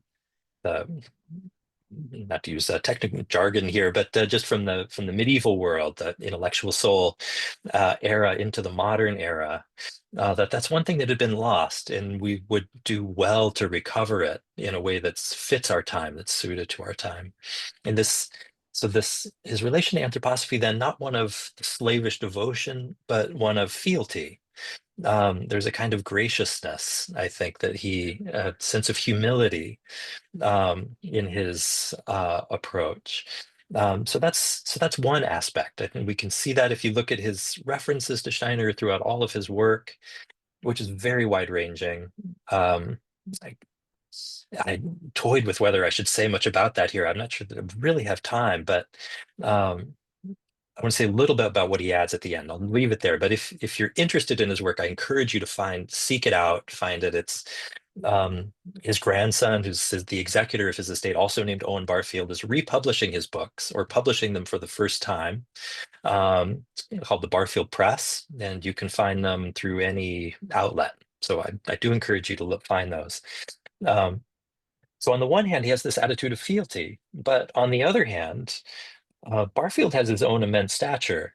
He said, though, that this is an aspect of the fealty and his humility. He said about the areas that he knew most about, things like philosophy, the history of language, the nature of language, where Barfield is today considered one of the most important thinkers of the 20th century in those fields. He said that Steiner had forgotten more than he knew about those subjects, and that he picked up. Steiner begins where Barfield ends, right? So Barfield takes his own thinking as far as it can go, and it only takes him up to the beginning of only up to Steiner's beginning, right? So he sees himself in perspective well. It's a part of the sense of fealty or devotion. But on the other hand, he has his own freedom. And that's the opposite pole.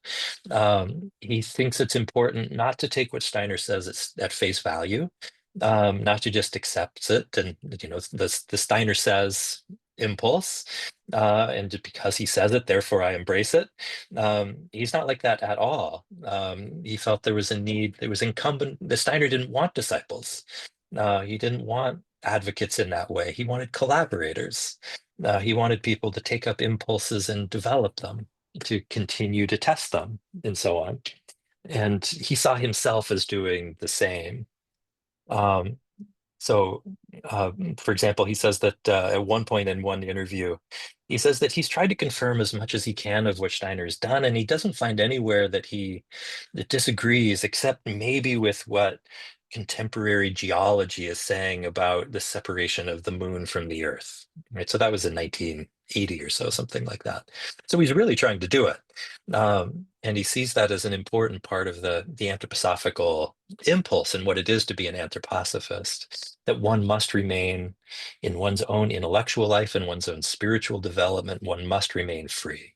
Right, so there's fealty on the one hand in his way of working with it, and freedom on the other, and that those form a polarity with each other. And so, how can we remain within the polarity? Right? Okay, so that's Barfield's practice of being an anthroposophist, which is for me a kind of ideal or archetype. And then one last thing. I know there's been a lot of talk today, but I just want to give you one last thing of on where Barfield extends or develops Steiner's own work. One of them is in his insistence. Well, his description of our modern age, Barfield's, is that we're suffering from what he calls the sin of literalism. And he says that's the besetting sin of our time, and it underlies the materialism, reductionism, nominalism, on and on and on, that infect, you might say, all aspects of our culture, that affect our ways of relating to each other. I'm my own separate entity over here, you're your own separate entity over there. That's an aspect of literalism. How do you build a community if that's the way you're viewing each other? There's God over there, here I am over here. Even God is a literal entity. There's an unbridgeable gulf between us in the end. Now that's a form of literalism that afflicts us. So Barfield insisted that we need to overcome this sin of literalism, that the literal itself is a kind of fiction. And he was sure that that Steiner agreed with that, but that he doesn't necessarily flesh it out in the same way that might be helpful for us. And Barfield's work as a poet, I think, is enormously helpful to him here. He writes some brilliant essays, for example, an essay called The Meaning of Literal, where he shows philosophically that the literal is a fiction, that if you take the idea of the literal and push it far enough, it turns into a symbol. That in fact, all so-called literal objects are actually symbols, which means that they have multiple meanings. They're polyvalent. That we are ourselves, each human being is a symbol in that way. We are ourselves polyvalent. That the spiritual world is polyvalent. Everything is both and, not either or. And he felt that Steiner himself should be read that way. He said that his experience, one thing that led him to anthroposophy, was that when he read Steiner's works, including the lectures, that it was all like poetry to him. He felt like he was reading William Blake. They were very similar experiences. And okay, what's that about? Well, the reason for that is that for Steiner also, there's no such thing as a literal, dead, inert, fixed object. Everything is in relation to everything else. Everything, for the literalist, everything is surface all the way down. And for the symbolist, if you can put it like that, everything is depth, right, all the way up. And that's at the heart of anthroposophy as a worldview, as a cosmology, you might say. So comes into his spiritual practice. He meditated every day on the prologue to John's Gospel. I have here actually his copy of Soul Calendar. You can see this very, very old edition. Whoops, cat wants to play.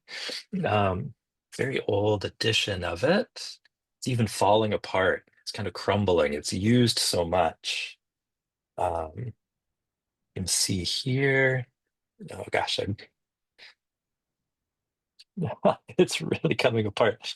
Oh my goodness. You can probably see some pencil notes on there, perhaps. They're throughout this very ancient, I'm not sure what year this was published, but yeah, in any case, it has his penciled notes. I'm looking for a page that really has a lot. Well, here's a handwritten within it, tucked within it, folded, some notes on it that he had. He used it, meditated on the calendar of the soul throughout his life, right, for decades. Yeah, anyway, so there's a picture of Barfield. He is, for me, kind of the patron saint of Anglophone anthroposophy. That if we're looking for who in the English-speaking world is a representative, at least of the Platonic stream of anthroposophy, we're not going to find anyone who's a better model and a better guide into the future than Owen Barfield. Yeah, thank you so much, Jeff. And we're passing to Ezra Sullivan. Ezra, are you here? Yeah, I'm here. Okay, yeah. Go ahead. Just, start, please, your video. I will. Oh, you can see me, right? My video started. Oh, yeah. Okay, thank you. Thank you. Yeah, thank you so much, Walter Alexander and Andre Onigan, for this invitation to share on this day. And, how can we agree, or how can we share this anniversary together? I think it's an interesting question, and I'm glad there's so many circles and so many ways that so many people are sharing this centennial anniversary together. I'll first share, my name's Ezra Sullivan. I'm currently in Spring Valley, New York at Threefold Educational Foundation. I was a farmer for 12 years, biodynamic farmer in South America in the Pacific Northwest. And now more recently, in the last 2 to 3 years, I've been focusing more on the general section of anthroposophy, and I'm running a part-time foundation year program at Threefold. And also, we're renovating a house for a kind of youth section affiliated residency program that will begin this fall. So it'll be kind of a study place, service project place, and a co-working situation for young adults to work in spiritual science, artistically, scientifically, spiritual, philosophical questions, and yeah, and involved in some other things here and there. You might see me around. I also serve on the General Council of the Society in America. So what I want to talk about, what I feel like would be an interesting contribution, or what I think of when I think of the circumstances of Rudolf Steiner's death in the last couple years of his life, I want to make an analogy. Well, I don't know if it's an analogy, but I want to talk about a parallel story that I think could offer something important in terms of especially how we work with this in the future. And that is actually the Black Madonna and the cult of the Black Madonna. So there's some famous Black Madonnas. There's many famous Black Madonnas, and there's people who go and visit them. And I've been to the one in Chartres Cathedral outside of Paris. There's many others. I'm sure people have visited many of them here. And if we're looking on the material level, right, of a Black Madonna, what is a Black Madonna? It's oftentimes it's built up over hundreds of years of all the smoke from prayer candles that are in the church. So people put a prayer into a candle, and this smoke, just like the walls of the great cathedrals, builds up on the sculptures, and we see this, white Madonna becomes black over time. So if I think about that beyond the material, thinking what's coming in that smoke of those prayers. And I think part of the cult of the Black Madonna is an opportunity to see from the other side of the threshold, what is the Black Madonna carrying? What is the Madonna carrying? What we see a lot, of course, is petitionary prayer. People asking for things, people asking for things, people asking for things. And that's fine. If that's where we're at, that's fine. But there's an essential experience in the human being when we cross the threshold and we come into communication with the Madonna, and then we can see what she's carrying. We see what the other side looks like to carry the prayers of so many people. And at that time, I would say it's often uncomfortable to go back. Hard to go back. Hard to go back to that place of asking. So at a certain point in our path of self-knowledge, we have to start helping. I feel like that's very connected to the cult of the Black Madonna. And it's an important lesson for the death of Rudolf Steiner. Jeffrey alluded to that I didn't know that anecdote about Owen Barfield refusing a meeting. I really appreciate hearing that. I won't go too much into the history because I know everybody knows it, but it depended on the inner development of the membership. Directly affected, of course, we all know the burning of the Goetheanum and the death of Rudolf Steiner. Now, I would say it wasn't petitionary prayer in the same way. It's a different stream, different movement. I mean, in a sense, there was a lot of that in these personal meetings in the time of Steiner was alive, people wanting something for themselves, healing, coming to, and not asking enough, what do you need? Or knowing the way in which to help a great initiate. But I think now, what I would look at is the way that we use the knowledge of Rudolf Steiner. Of course, there's all the books, and I'm so grateful for all the books and all the lectures that have been recorded. And study is a daily and important essential aspect of my life. But how do we use Rudolf Steiner's work conscientiously for the living Rudolf Steiner? How do we use it in a way that helps the anthroposophical movement? And I think one of the important things about that is that we stay interested with how do we move this knowledge into wisdom. So it stays as knowledge, it won't transform the world. It won't bring what we are intending to fruition. And of course, we all know this knowledge become wisdom through the human being, or sorry, through the human being, through the being of love in our heart. And so we really have to continue to go into the laboratory and read Steiner and see these symbols on this page as exercises. It's all exercises for inner transformation. And can we, humbly and in our small ways, continue the dialogue with Rudolf Steiner, continue thinking with Rudolf Steiner, with the living Rudolf Steiner, to what he was intending with those. Yeah, there's 6,000 lectures and so many books, but there's so much more in the ether around the collected works.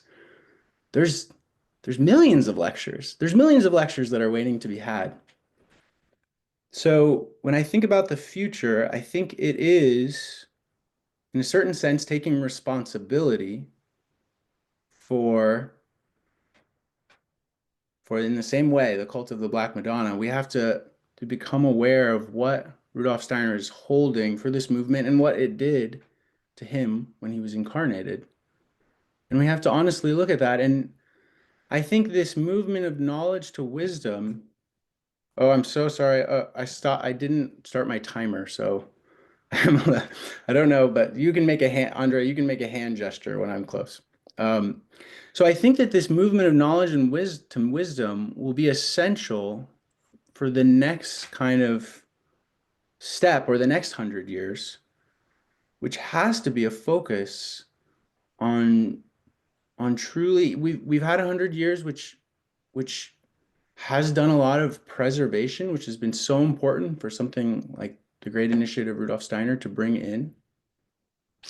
And we need 100 years which is focused on bringing the universal through of anthroposophy. Truly, the anthroposophical movement is cosmic wisdom.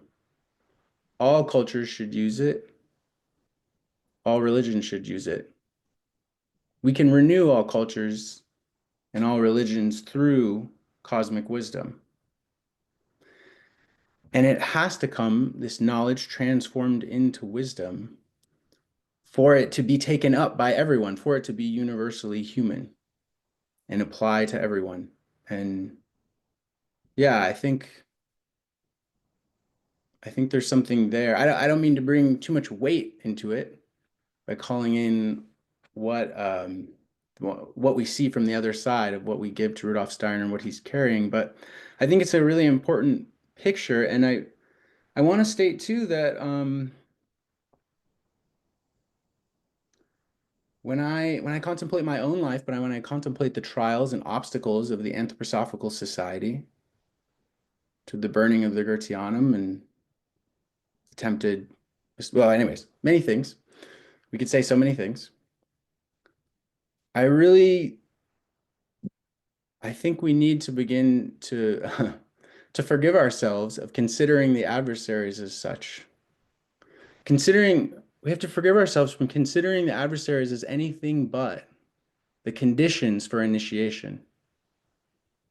These are the conditions for initiation. These are the conditions for what I need to transform to proceed on the path of self-knowledge. So I kind of want to bring just that picture in, because it's for me, it's a somewhat of a heavy time, this death of Rudolf Steiner. And I think we can one thing I want to acknowledge is that this sun rhythm, kind of celebrating or coming into community around this sun rhythm, I feel like is really for us. This is kind of my final thought. I just want to say that sometimes things are thrown around of the reincarnation of Rudolf Steiner, or how are we to act in a way that affects Rudolf Steiner. But I think these anniversaries are really for us on the earth. And when I contemplate kind of Rudolf Steiner's relation to all these things. I think when I see him, I would say that in a certain sense, he's not in these sun rhythms in the same way as we are on Earth. And that's great. We can still work with them, and it's still very important for us. But I really want to end with this idea that for me, I'm seeing more the transformation that Rudolf Steiner went through during his crossing of the threshold as becoming a fixed star. So that it's not going through orbit. And I just want to bring that picture has been working me for a while of this fixed star. And not to negate anything we're doing here, it's extremely important, but we can connect to this fixed star on every day. Every day we choose, this fixed star is shining down upon us. And yeah, so thank you so much. Thanks. I appreciate the opportunity to share. Ezra, thank you so much for your speech.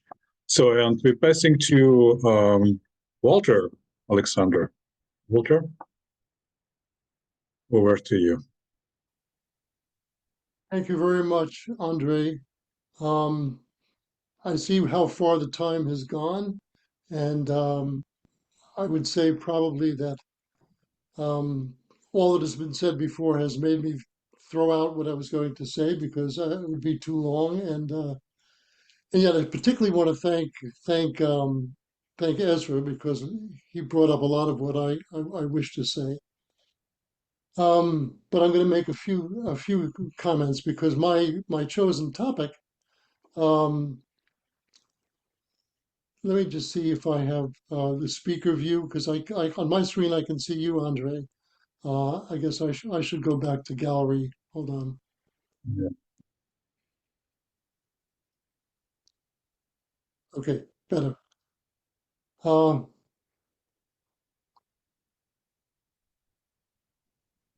it certainly is to me important that this is not just the end of a 100-year period, but the beginning of a next one, and to ask the question of what is different or what has to be different.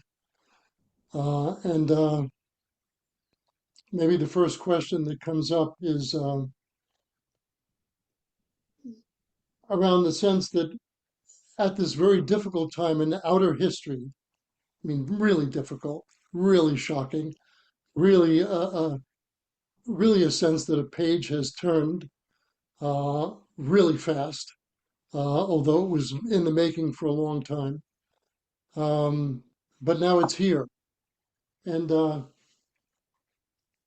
one of the things that's different at this time, it seems to me, is that there are others, some non-anthroposophists, who are beginning to grasp the centrality of Steiner's gifts.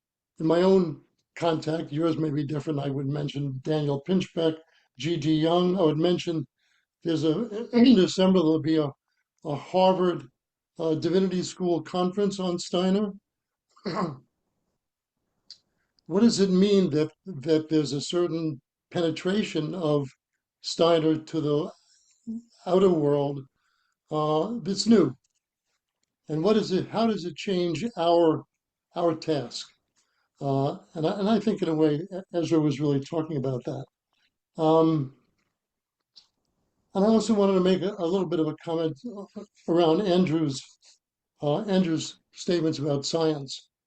Just to give a little background for myself, I started out as a fiction writer, published some things while I was still an undergraduate. I was a fiction fellow at Stanford, quickly realized I had run out of things to say, and had the courage to admit it, and became a high school English teacher for the better part of 2 decades. Last years at the Rudolf Steiner High School in New York City, and then became a science writer, writing about medicine for physicians for several decades, and just recently announced my retirement from writing for profit, and have begun to experience some of the freedoms that come with that as someone also who is now approaching 81 years. But for you, Andrew, what I want to say is that people can even talk about spiritual science from the old scientific way of thinking. So it's not enough to just to value science, the basic science, as kind of the foundation of clear thinking, but to realize that that style of thinking in itself is something that we were all incarnated into, and that we have a very hard time not doing it. And even when we think we're thinking about anthroposophy, we're thinking about it in the old way, and that in itself uh, is important because, um, well, I want to start with one little story, and while I tell it, I'm going to share a screen because I want you to see something. Sharing is not turned on. Andre, York, oh, wait a second, wait a second.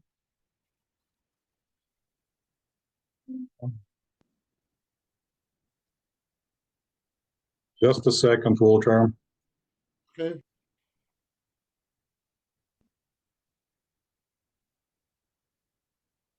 Yes, go ahead.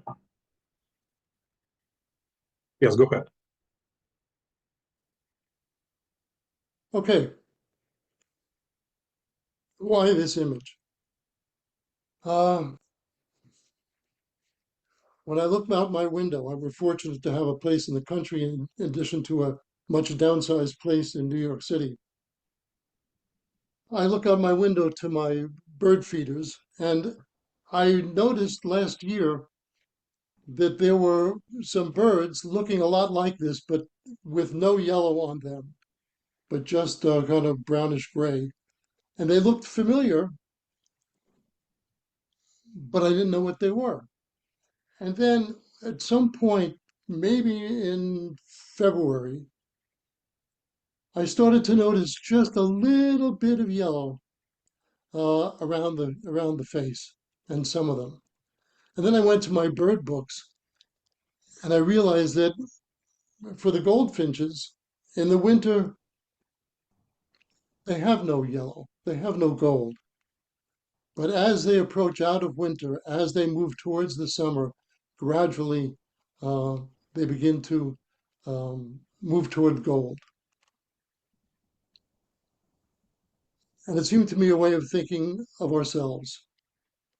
It's one of the great gifts, by the way, of a knowledge of, or even a sense of the truth of repeated earth lives, is to know that we don't have to do it all in one lifetime. You know, we're on our way to gold. And that's true for us, and we hope true for everyone else, for anthroposophists, for those who are on other paths, and just to think of ourselves, see this picture, this we're on our way to gold, and others we hope similarly. When I think of my first experience at the New York branch of the Anthroposophical Society, back in very late 80s, I think it was. We still had some old German anthroposophists there, and there was an older woman who was a retired eurythmist. And well, I guess it was once a month, there was a members evening, and she would stand up, and she would, I'm not sure if it was word for word, but it was certainly idea for idea, repeat a Steiner lecture. Then she would sit down.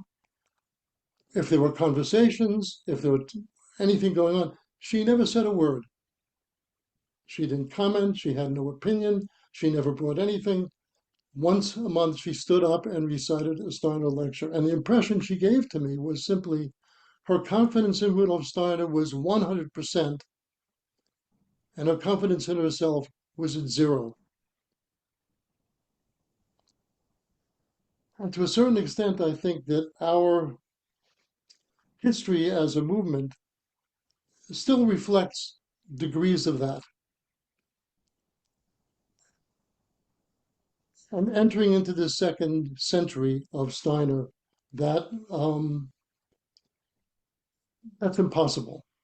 Just the things in a way that Ezra was talking about, and others, of course, were hinting at, is what we need to bring. And how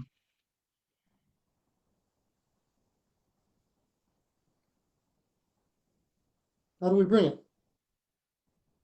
We know that we've been given great treasures of both knowledge and practices. We have to cultivate the feeling in ourselves and about each other. Your success on the path strengthens me.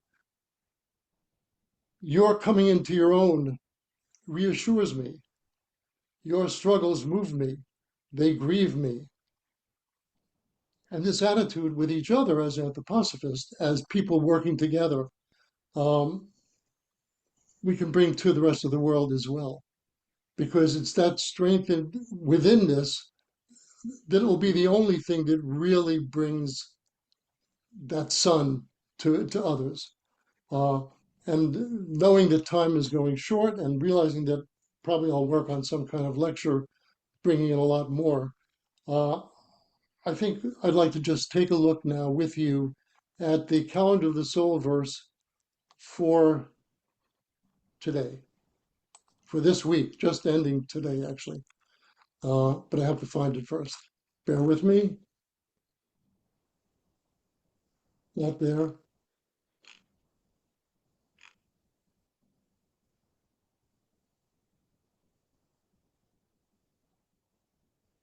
I feel the force of cosmic being. So clarity of thought now speaks, recalling its own spirit's growth in somber cosmic nights. And to the dawning cosmic day, it turns its inward rays of hope.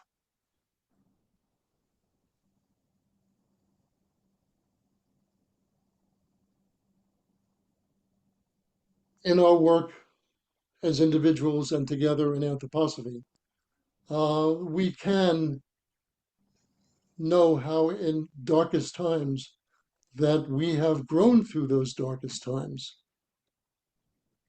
We feel the force of cosmic being. We begin to realize that what's coming towards us is coming from a world full of, from the Steiner verse, full of cosmic wisdom, from the intelligence of the hierarchies who are guiding us. And we know that there is a dawning cosmic day. Once we've experienced that experience of some death and resurrection, we know that the struggles are there for our overcoming. And so with that sense and turning towards the cosmic day, we can bring something different. Because in the past, it's really not the way we've always universally brought it. And now the attacks from the outside world grow stronger, they grow more pervasive, and the more there is an acceptance of Steiner, there will be more strength for those attacks. And we will meet them, or have to meet them, in a different way than we have before.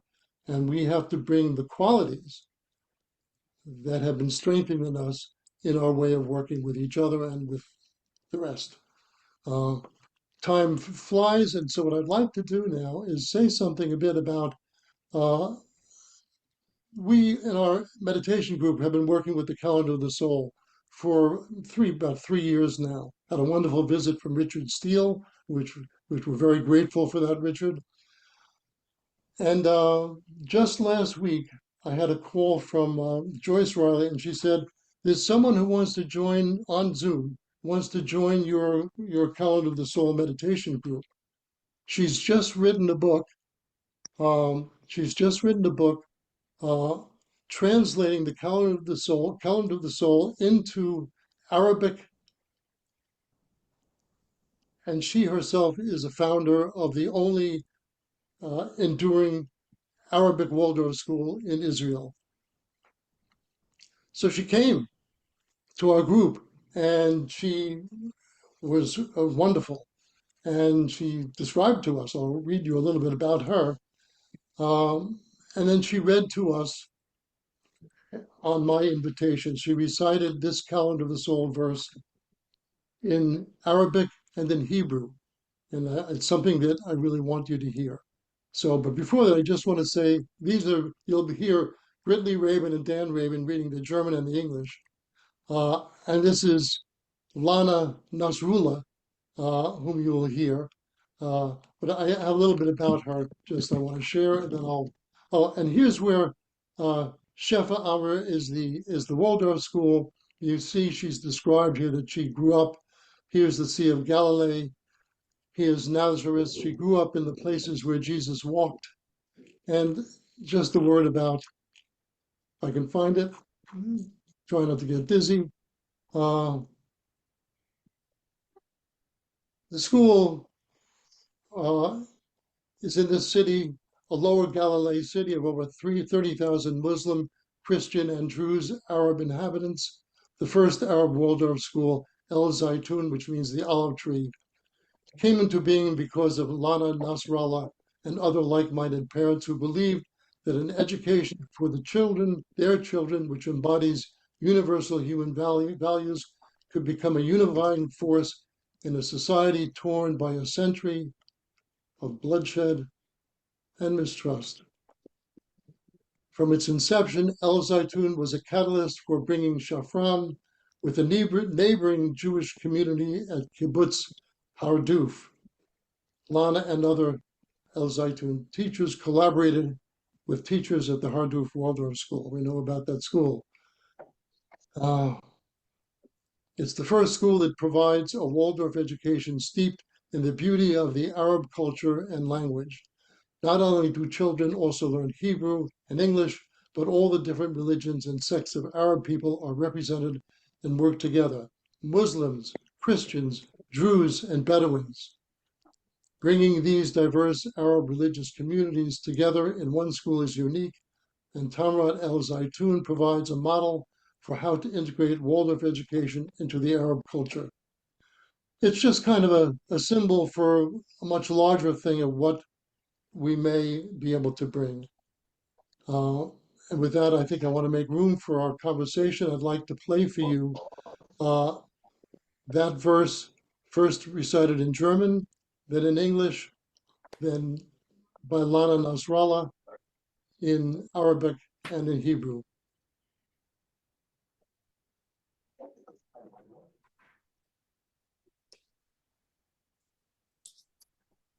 Sein, ausrichte Dankenswahrheit, gedenkend eigenen Geistes wachsen, in finstern Weltenlüften, neigt dem nahen Weltentage des innern Hoffnungsstrahlen. I feel the force of cosmic being, so clarity of thought now speaks, recalling its own spirit's growth in somber cosmic nights, and to the dawning cosmic day. لغة عربية. أنا أشعر بقوة الوجود. هكذا تتحدث شفافية الفكر بتذكره نموه الروحي في طيات الليالي المظلمة، موجها شعاع أمله الداخلي نحو يوم العالم المقترب.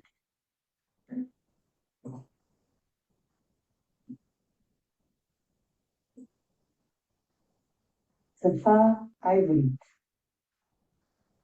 אני חשה בכוחה של הוויית העולם, כך דוברת בהירות החשיבה, בזכרה את צמיחתה הרוחית בלילות עולם אפלים, ומפנה אל יום העולם הקרב את קרני התקווה של פנימיותה.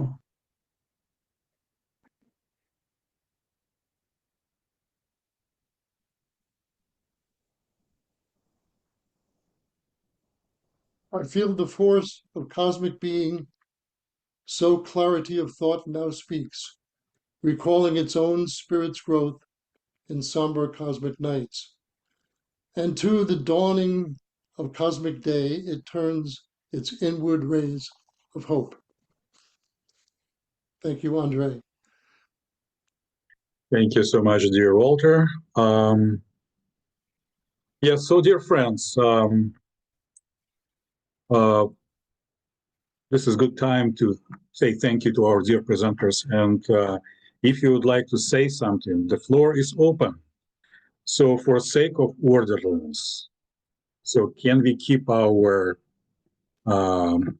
sharings no more than 2 minutes? And do you know how to raise your electronic hand? So we will take you in chronological order. So if you can put your cursor on reaction or react in the bottom of your screen, click on it. There will be another button, raise your hand. So, and yes, go ahead, who will be first?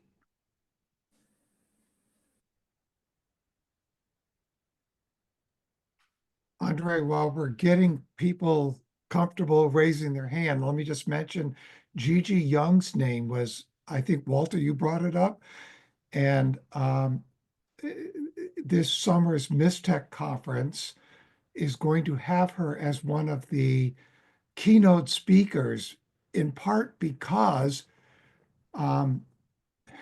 she hasn't had a connection with anthroposophists or anthroposophers.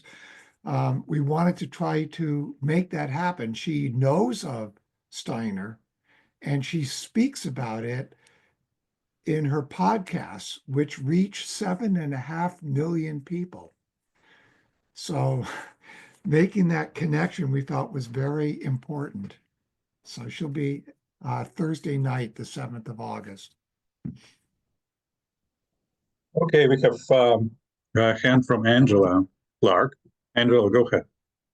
Hello. Yes, welcome from England, or greetings from England, rather. Thank you, Andrew, for your talk, and all the rest of you, of course. I was very interested in the verses you ended with, because I've used those most of my adult life, but I've never been able to find out where they come from. Have you any idea? I do have the actual notes for it. F.W. Willems von Emmechoven is the one who is most likely, because it was in his notebook, the author of that verse. And it comes directly from a lecture, from the notes of a Steiner lecture. So he took the lecture and made it into that verse.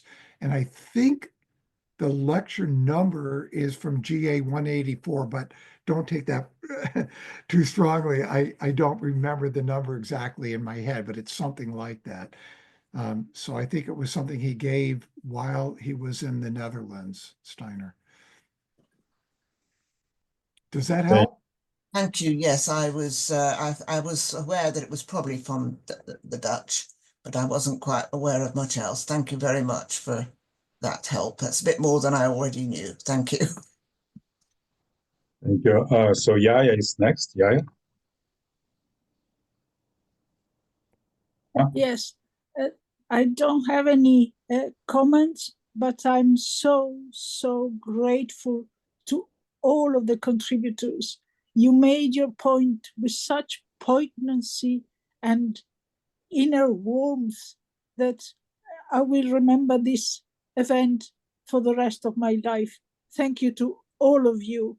I know some of you via Zoom. I know one or two of the participants from other Zooms, but this is the meaning of community, the fact that we are able to share our innermost thoughts and our innermost beliefs in such human and warm way.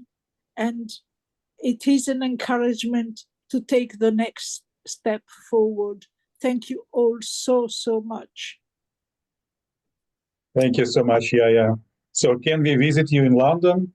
Yes, of course. That's what's happened with me and Florian. So I visited them in Hawaii. All right. So Janet is next. Janet, if you can make you visible, this will be great. But if not, Janet?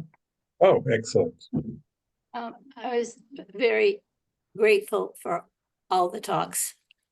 Very inspiring. And my question is about the transition from knowledge to wisdom, and what is kind of the best or key thing that can really help assist us in acquiring this and getting on the path so we can make this transition into wisdom.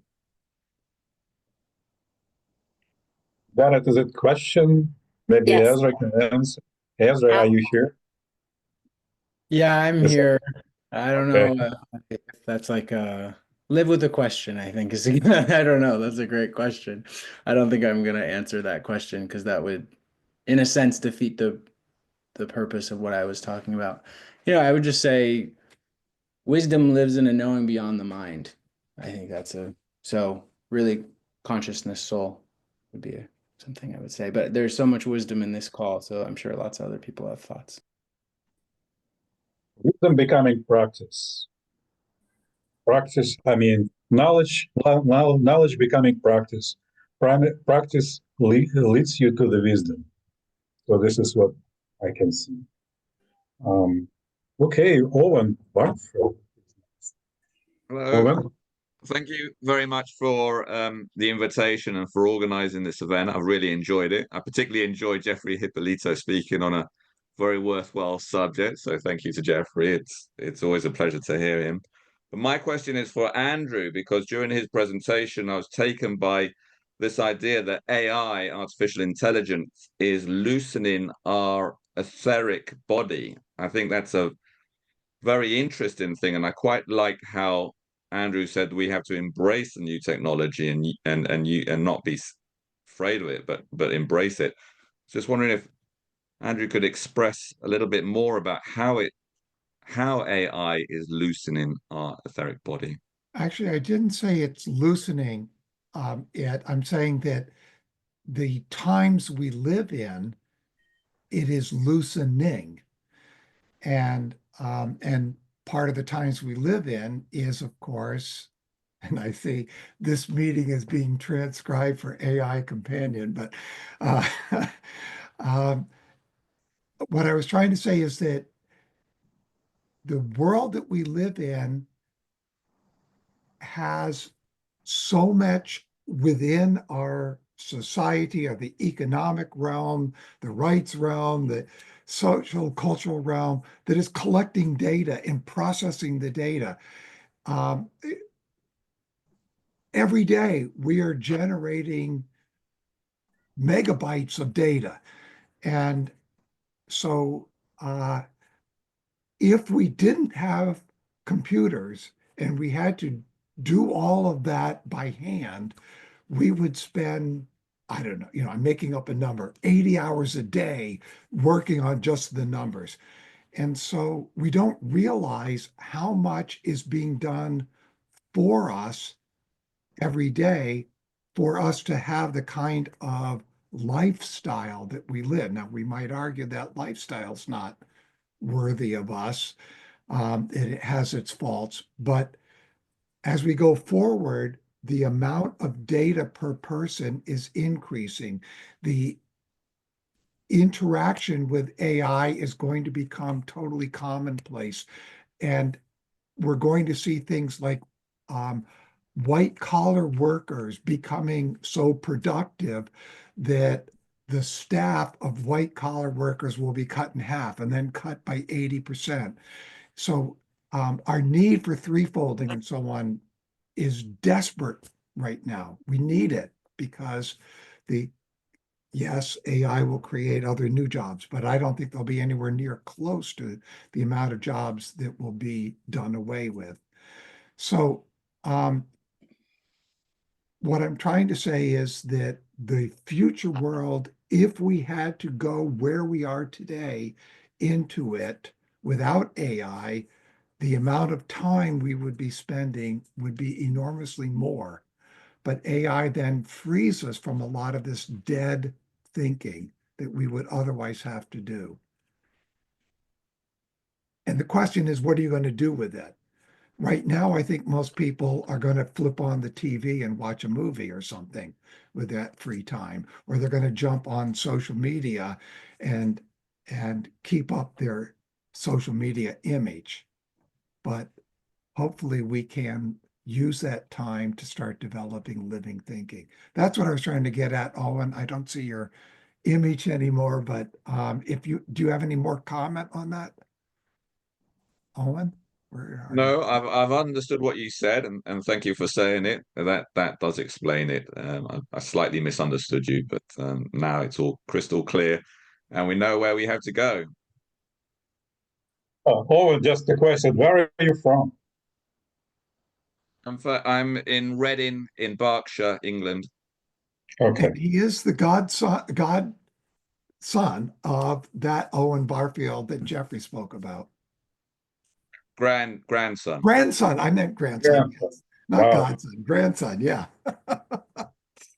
And he I'm is the only grand. Oh, sorry.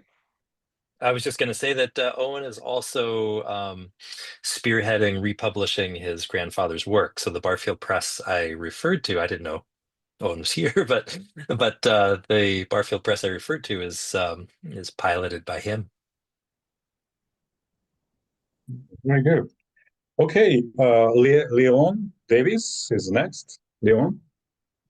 Well, thank you, gentlemen. I'm happy to say I have personal friendships with many of you, and I enjoy very much. There's so much to respond to here, but one thing I'm curious about is the lectures on the Karma of the Society. I think it's volume 3 in the book 8 books involved. In lecture 7 on this, the new Michael Society, I think it's called, Steiner talks about collaboration with other sort of like-minded groups. And I wondered what any of you, all of you, think about the possibility of that. Because as a society, you know, we've been very insular, necessarily perhaps. We've had our own problems to sort out, so on. But now particularly, we've had a couple of examples tonight about collaboration and incorporation and relating to other people or groups. So that's my question. What are there any ideas or things to say about that?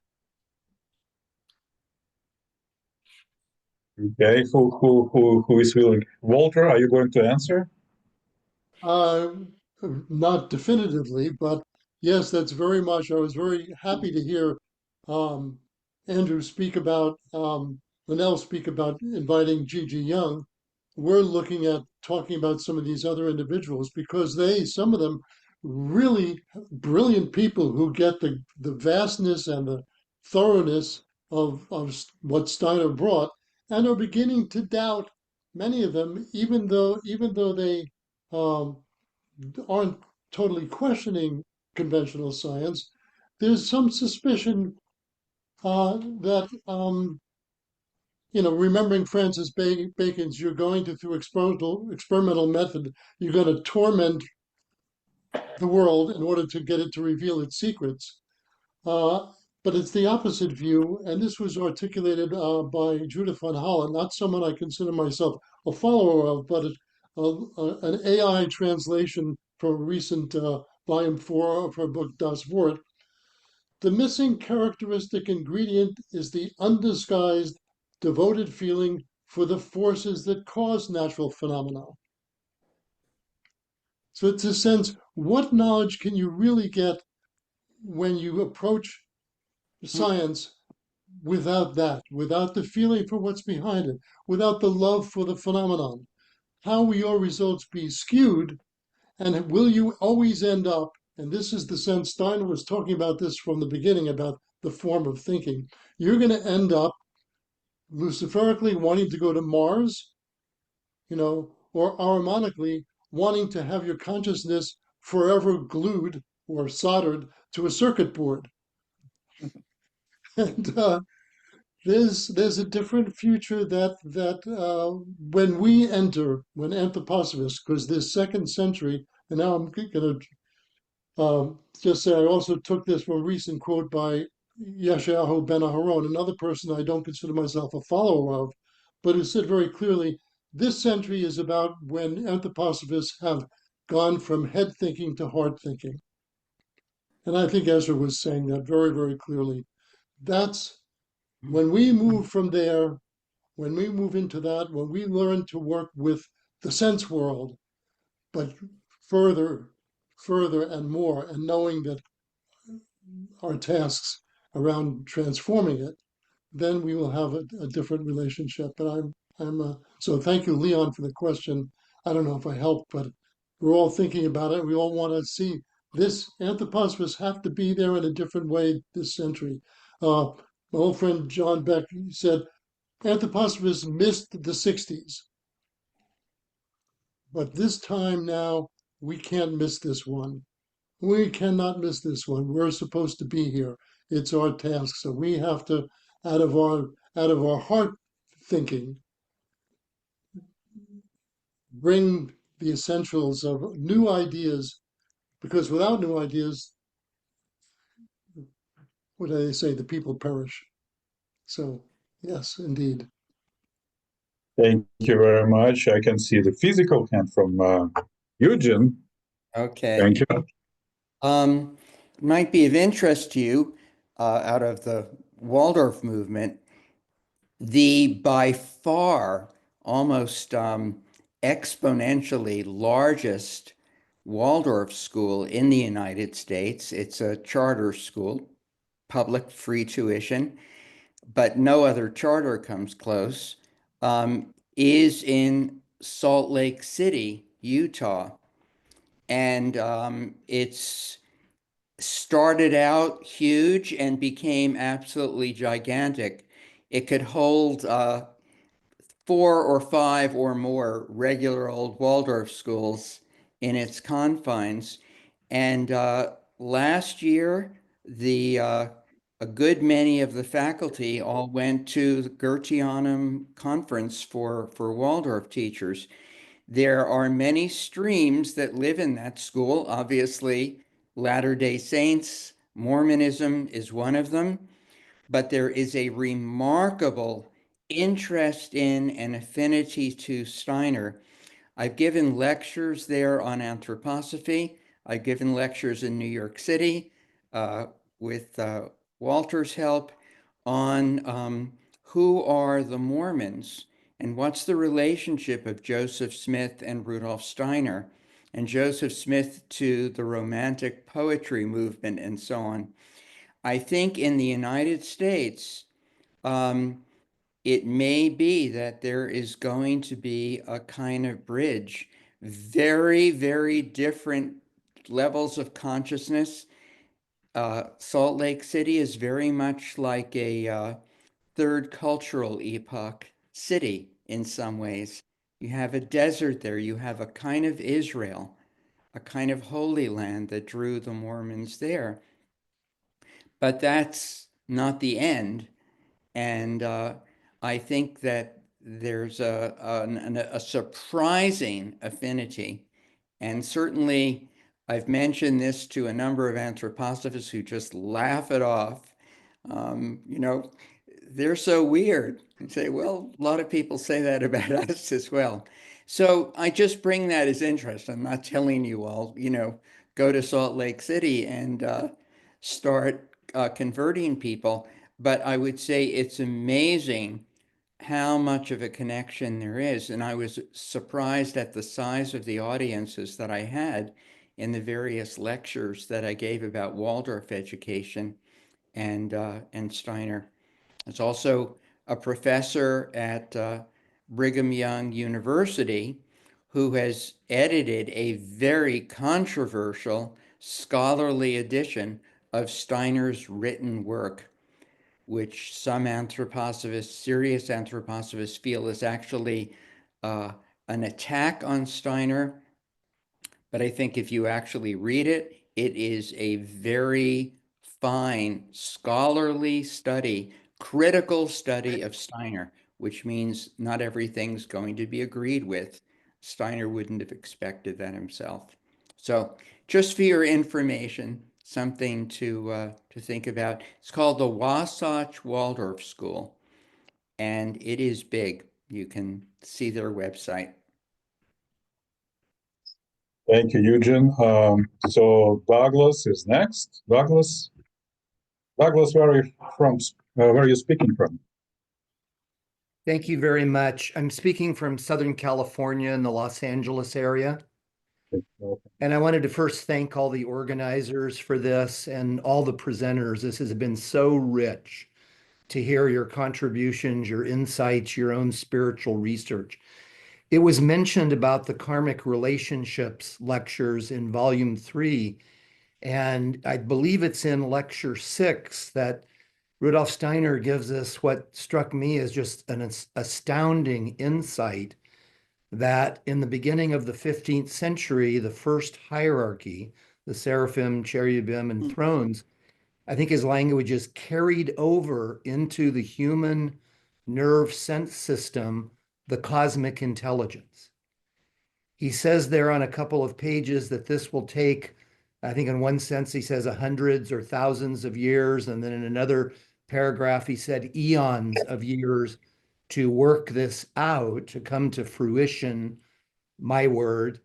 But I just thought it was an astounding that this has been implanted. This is kind of a spiritual gift to the human being, the implantation of this cosmic wisdom, the Michaelic wisdom that Michael kind of guarded and was the guide of.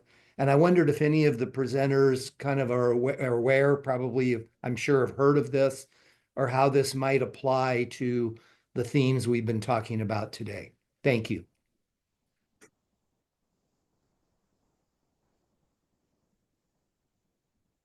Andre, if you don't mind, I'll try to answer a little of it what Doug just brought. Without running into another lecture, please.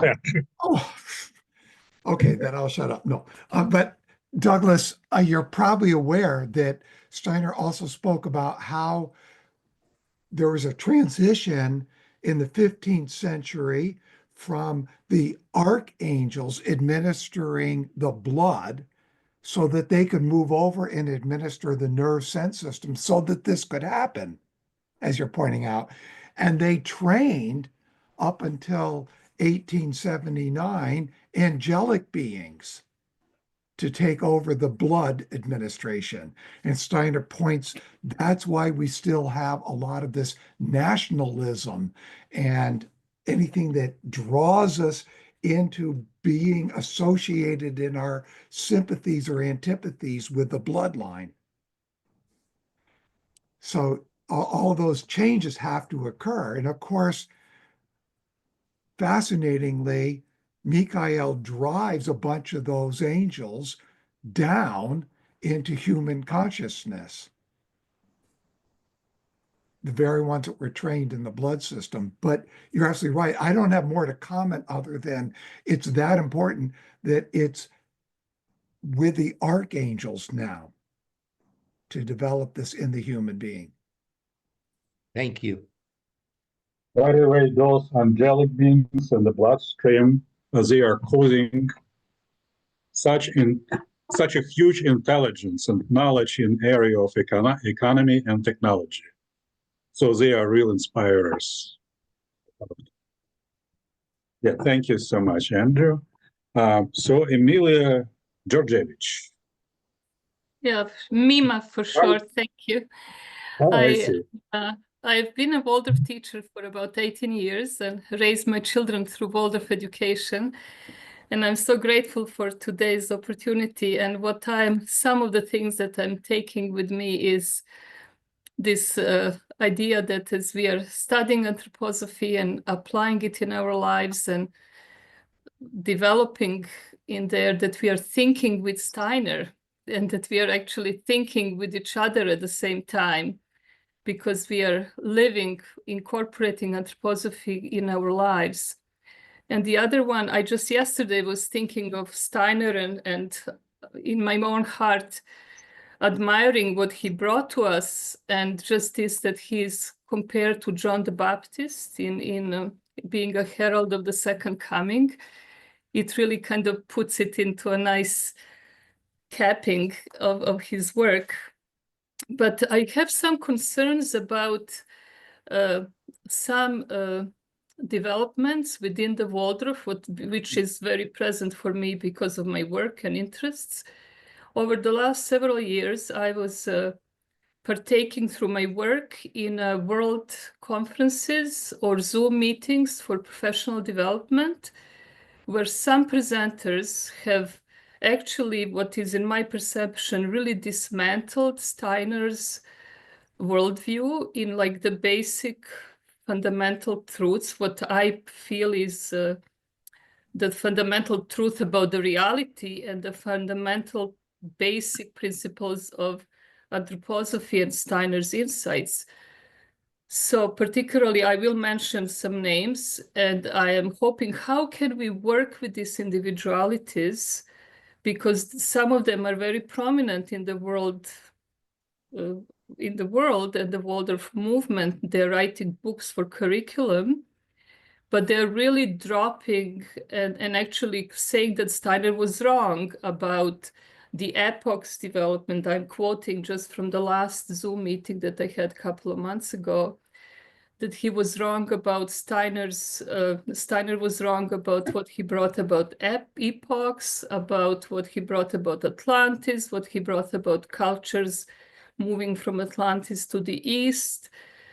Then he also said that Steiner wasn't unique, that he was borrowing and adapting the ideas from the contemporary and older Eastern traditions.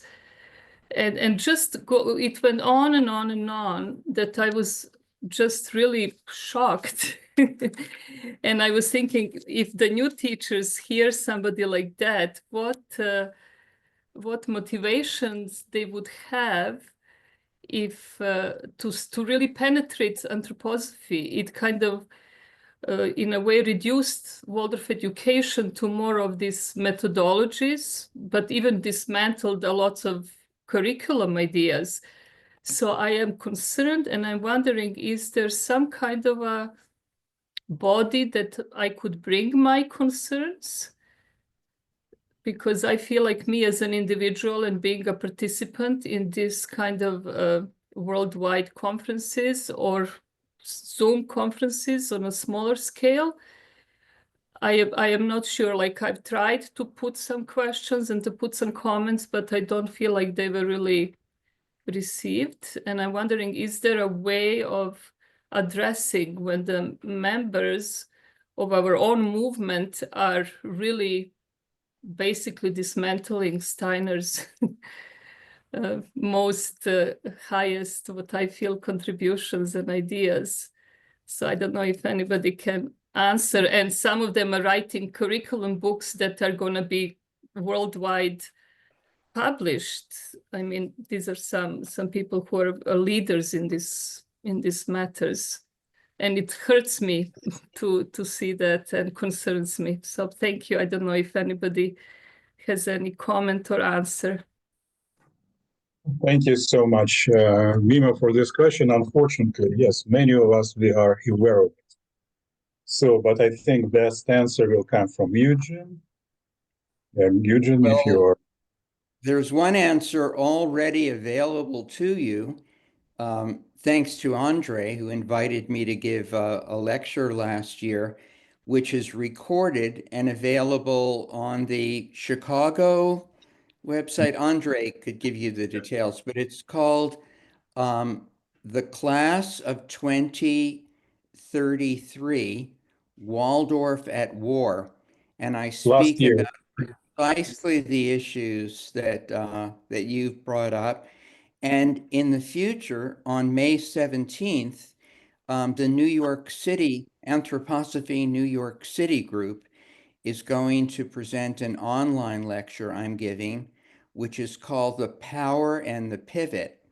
And it also deals with these challenges. We go back to the point and the circumference of the circle, from the point, from the center, of deconstructing Steiner, you may know in 2020, denouncing Steiner and so on. And these are especially the associations that are, and individuals, afraid that they're not keeping up with the times. That, you know, Waldorf is falling behind, they're not trendy, they're not cool, they're not whatever, woke and so on. And this has been very destructive on the one hand. On the other hand, it also points to the fact that we do need to bring about a change. As I mentioned earlier, Waldorf teachers should be on this path of initiation consciously, not just given it by Steiner. And just as we've needed for Waldorf the ongoing help of the spiritual world, now with Steiner's 100th anniversary of the death, we need, we ourselves need to be giving help to the spiritual world to maintain Waldorf education. The private schools are definitely in a decline in the United States, and public Waldorf hardly, you know, bears a relationship to Steiner at all. It's very, very serious. And I'm glad that you brought that up. So there are two possibilities. Listen to the lecture already recorded and join the May 17th lecture.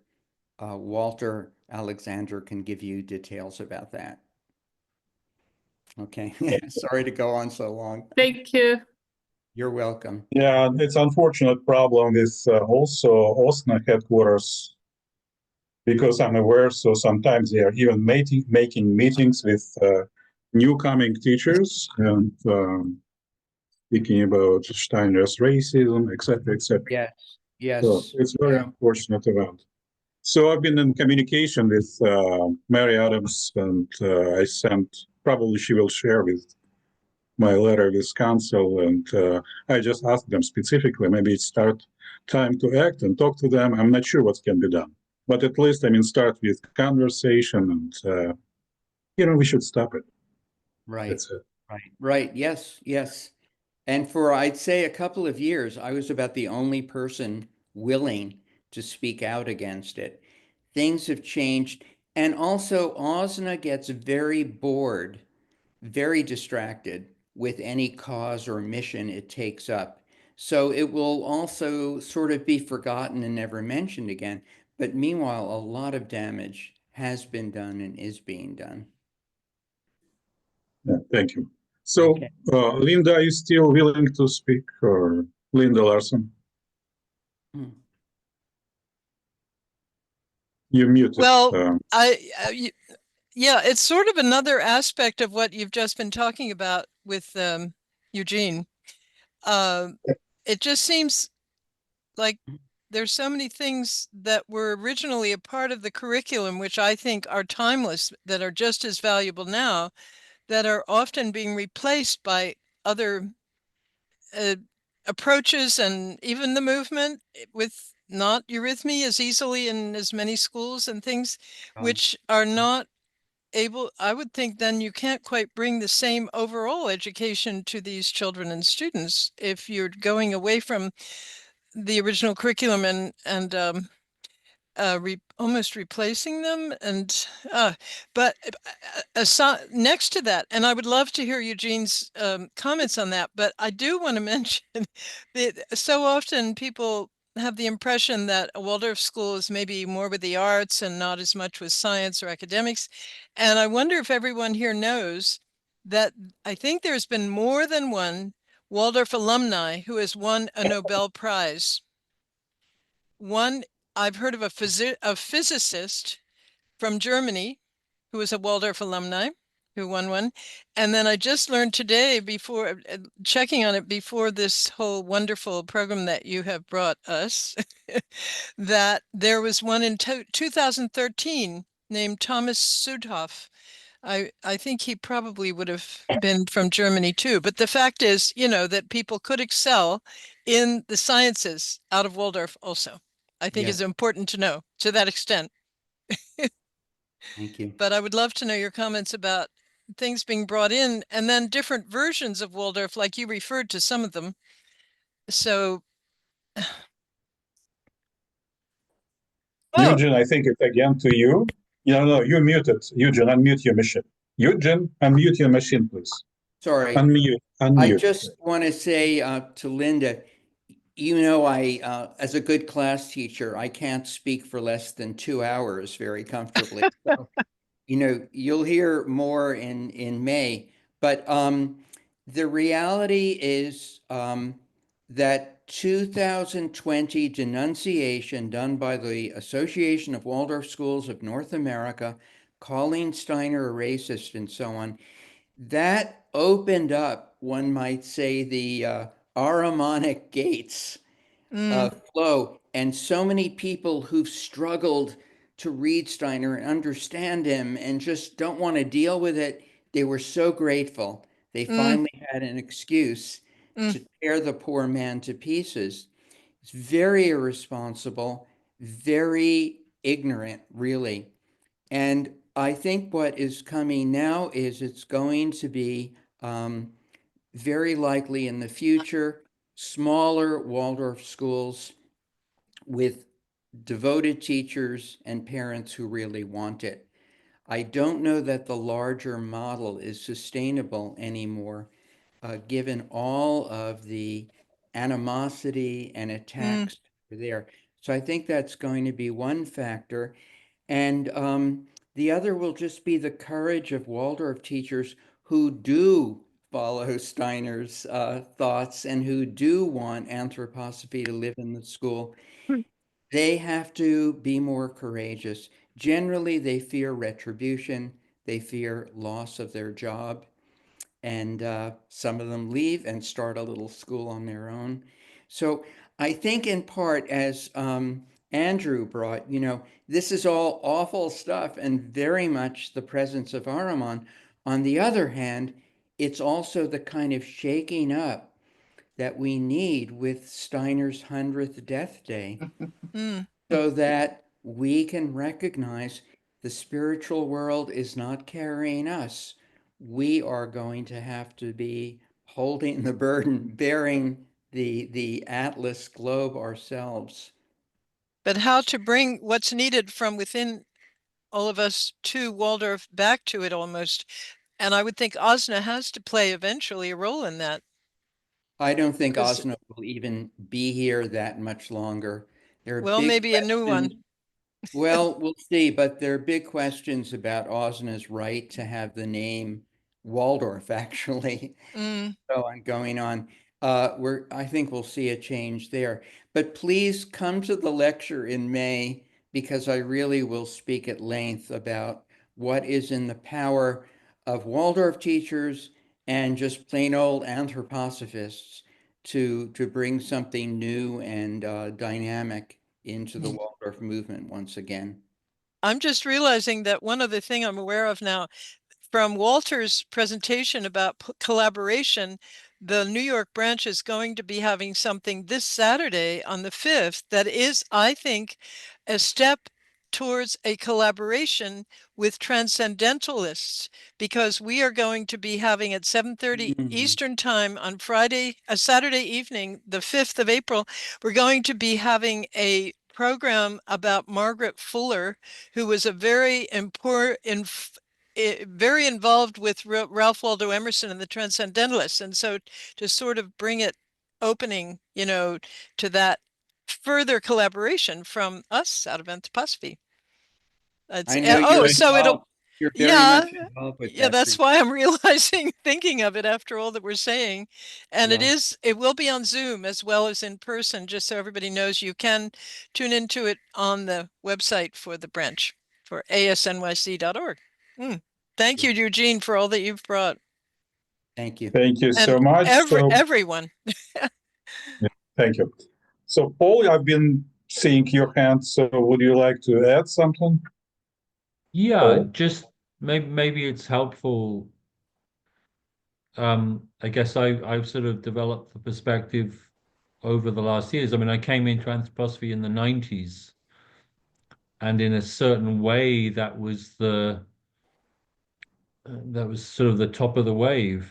And the picture that I've got, you know, from various people is that in a way that Rudolf Steiner initiated so many things, and there was such a force and a spiritual reality and power to what was initiated.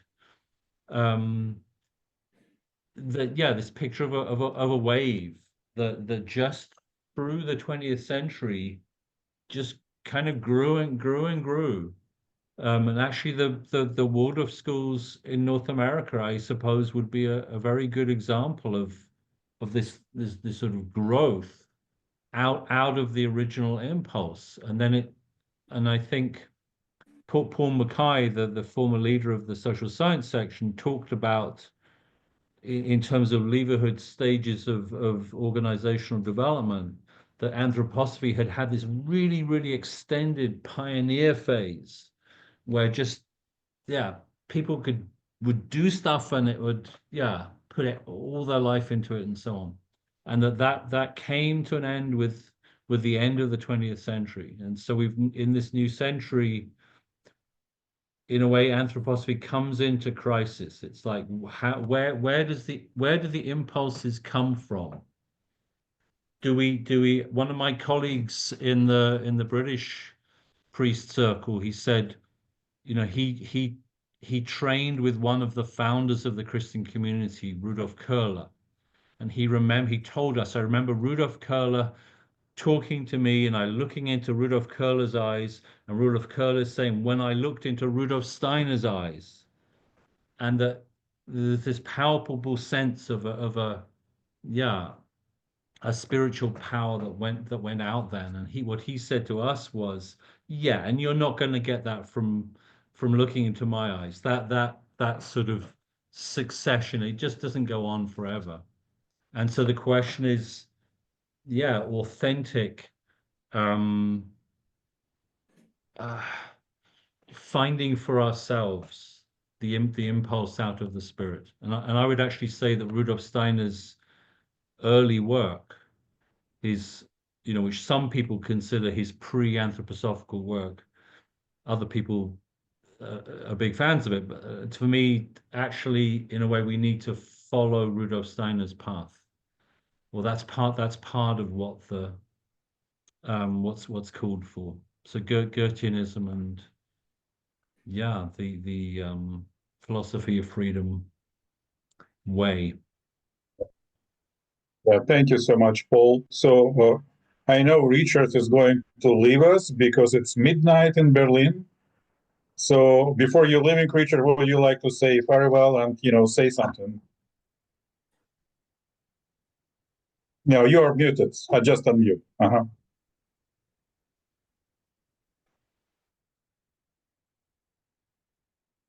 Okay.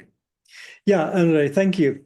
I just want to say thank you that you brought this together, because I think it's important, and I think it's really important to realize, as it's come through many people already this evening, that this 100 years means we shouldn't be celebrating too much. We should be looking forwards and dealing with the questions that are really there, and really asking, where is anthroposophy going to be in the next 100 years? And it's really, I think, a very, very serious question.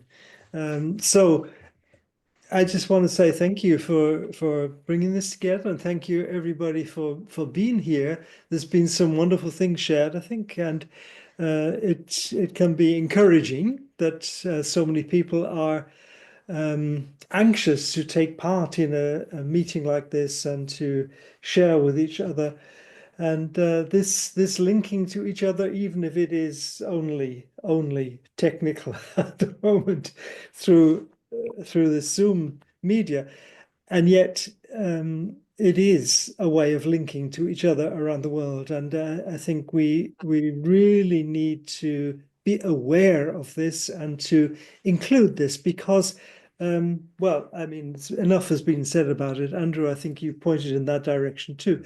We need to use these things in the correct way.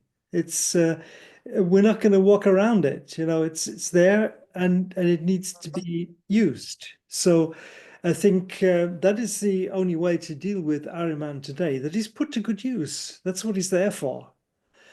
And so, again, thank you for doing this. And Andre and the Chicago group are very good at this. And I know in New York too, there's a lot going on. And of course, there's Goethe Annam television now too, which is quite a revolution. That wouldn't have been thinkable 10 years ago, right? So I'd just like to remind us of this. Why do I want to remind you? Because it came into being mainly because of the crisis that we had in 2019, 2020 with COVID, and realizing that we need to do something.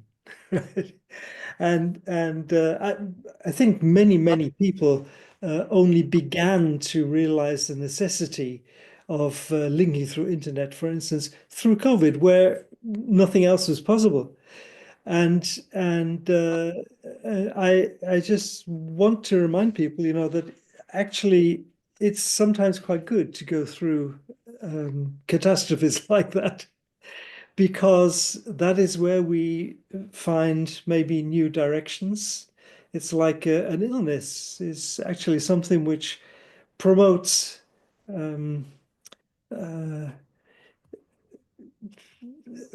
new ways of working, promotes, I think it helps us to rethink where we are and where we need to be. So also Paul spoke a bit in this direction too. And so I think just that we meet in this way together now and link to each other around the world this evening, or for you, maybe it's not evening, for me it's night already. So I think this is important, not just for ourselves, but it's important for the world that the internet is used in this way. So I don't want to say too much about that, but just to make aware of the possibilities that we have now, and we agree with each other that we can actually use this even to talk about matters that 10 years ago nobody would have put onto the internet, right? But now we've got used to using this method to talk about esoteric matters. And I think that's good, because we're putting it to good use. So just to say thank you for that, Andre, and to say good night. We lose an hour this night, so I'm going to have to start fairly early tomorrow morning. Dear Richard, thank you so much for your wonderful presentation, and thank you for your impulse in the world, Camphill movement. Thank you, Richard. Karl Koenig Institute. Thank you. Okay, dear friends, we are working for 3 hours and 10 minutes, and we still have two friends with questions or with statements. So let's take them, and I believe this is enough for today. So, Brian, please introduce yourself and go ahead. Brian, go ahead. Yeah, thanks. I appreciate everyone's talk today. Specifically, Florian, your initial talk there really spoke to my soul, just of what things that I've been thinking about. And so thank you for your talk. Yeah, I also work in a career center. So I work with young adults in the educational system. And a lot of these people have gone through the public system of education. So they, as Steiner has described, have potentially a weakening of the will. They don't really know the direction that they want to go in, as well as maybe they should or they could. And so the world is very chaotic. I think they end up kind of withdrawing into themselves, and they're on their phones a lot, things like this. They always have the headphones on, so they're sort of disconnected from the outer world. they're disconnected from the potential of the karma that has been given to them. They're disconnected from in a way from opportunities, from different opportunities and things that they could get involved in that maybe could give them direction, and give them a way of what they want to do in their life. And so I wonder, and I know that Steiner talks about the importance for the education of the vision of karma. And so I wonder if anyone, I mean, I have my own ideas and things that I'm trying to bring, that I'm potentially doing a program connected to this issue that I'm going to try to bring, in some ways, some anthroposophical concepts. This is obviously a hard thing to do at a public university, a state university. But I was wondering if anyone had any ideas. I know it's kind of a big lift, but if there was any ideas for how we can help these people find their path, find their destiny. Yeah.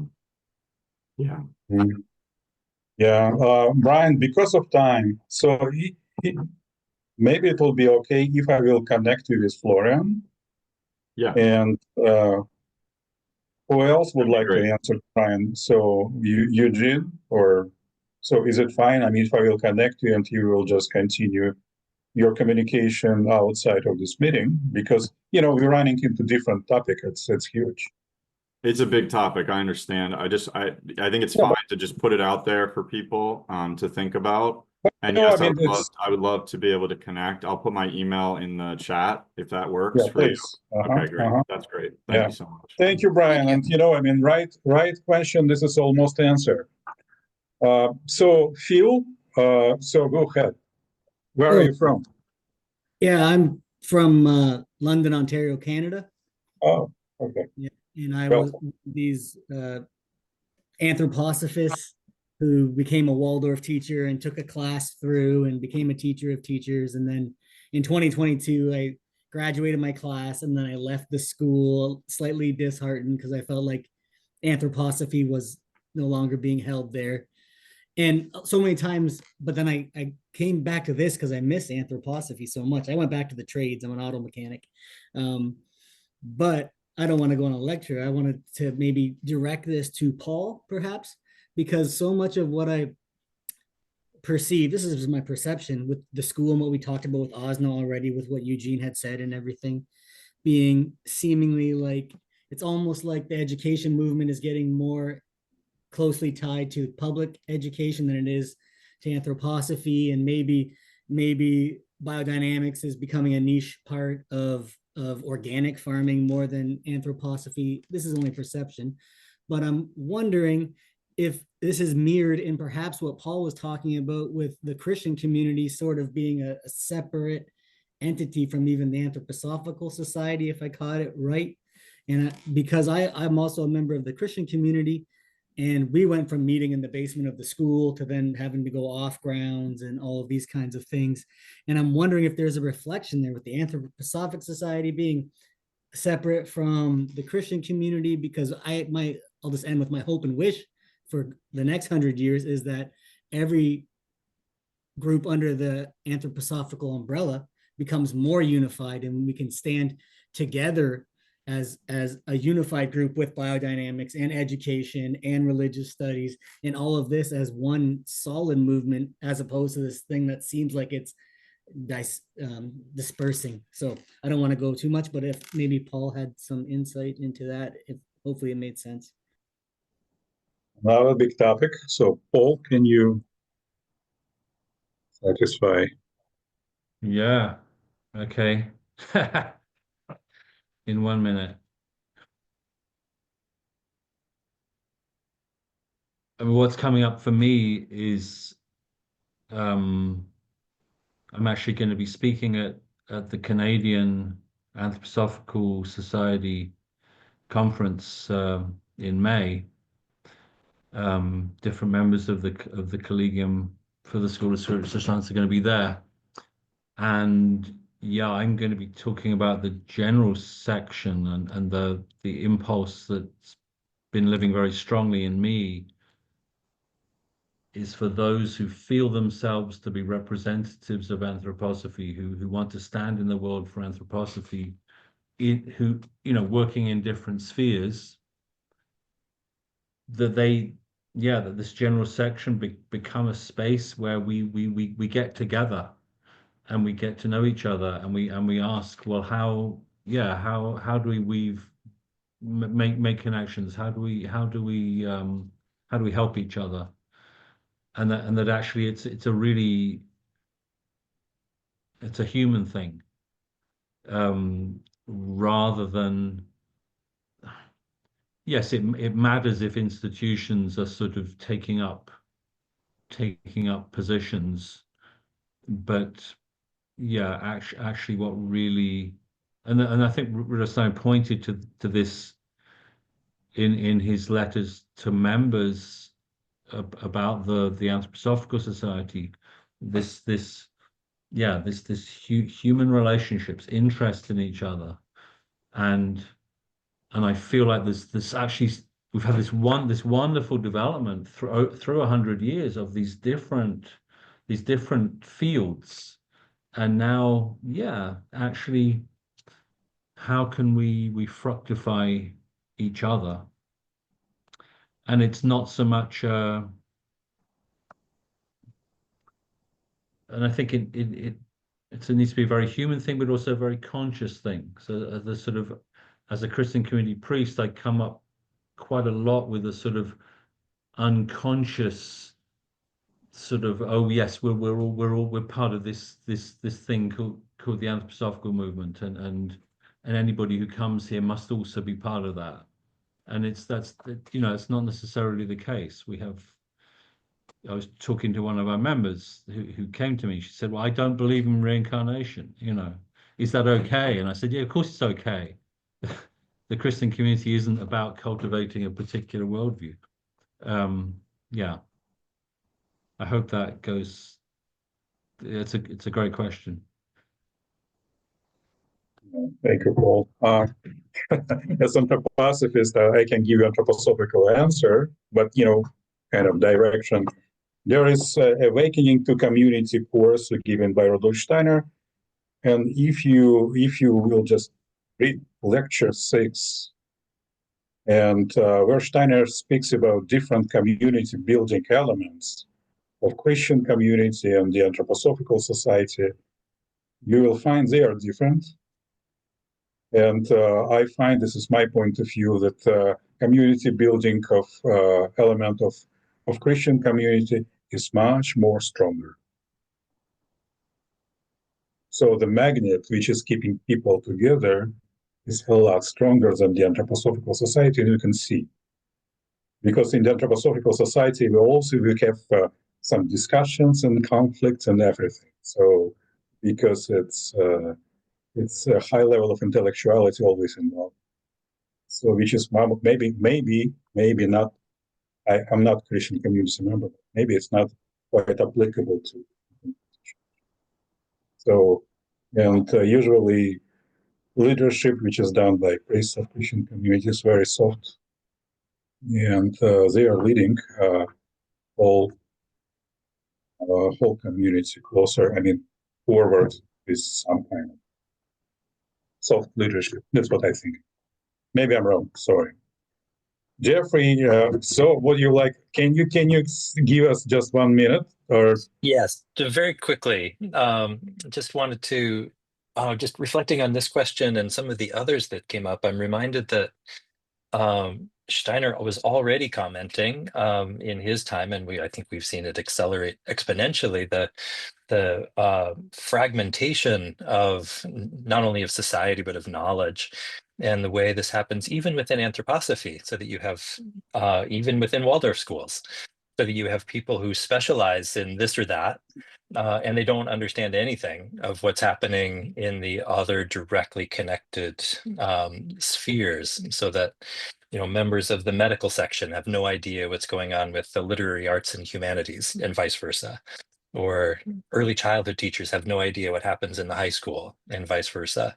But to the extent that we can, let's say as anthroposophists, look at the full kind of the zodiac of disciplines and domains and areas of research, that people are actively engaged in, to the extent that we can become aware of those and can absorb those into our way of being, using Eugene's language of center and circumference, the more I as a center can absorb that zodiacal circumference, the more fully integrated and effective I become as well in what I'm doing.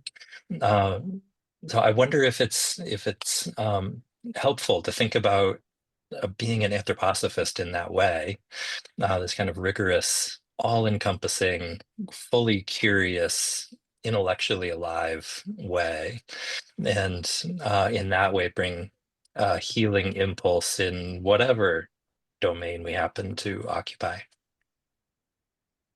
Thank you very much. Dear friends, we are working almost 3.5 hours, and I'd like to conclude our session, and hopefully you can join me for meditation to Michael's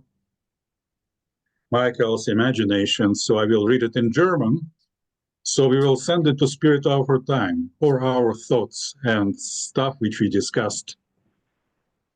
You know, why? For better social changes in our world.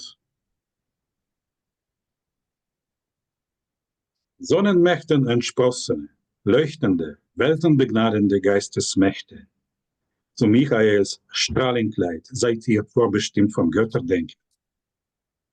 Er, der Christusbote, weist in euch menschentragenden, heiligen Weltenwillen. Ihr, die hellen ätherwelten Wesen, trägt das Christuswort zum Menschen. So erscheint der Christuskünder den erharrenden, durstenden Seelen. Ihn erstrahlt euer Leuchterwort in des Geistes Menschen Weltenzeit. Ihr, der Geisterkenntnis Schüler, nehmet des Michaels weises Winken, nehmt des Weltenwillens Liebewort in der Seelen Höchenzüge wirksam auf. Thank you very much. About 170 people joined this meeting. So please feel free to unmute your machines and say thank you and goodbye. And yeah, Thank you, until future everyone. meeting. Thank you. Thank you. Thank you. Everybody. Bye. Thank you all for Thank you. Thank you. Bye. Thank you. Thank you. Thank you. Thank you so much, Yeah, everyone. Thank you so much, Andre. Thank you. Thank you.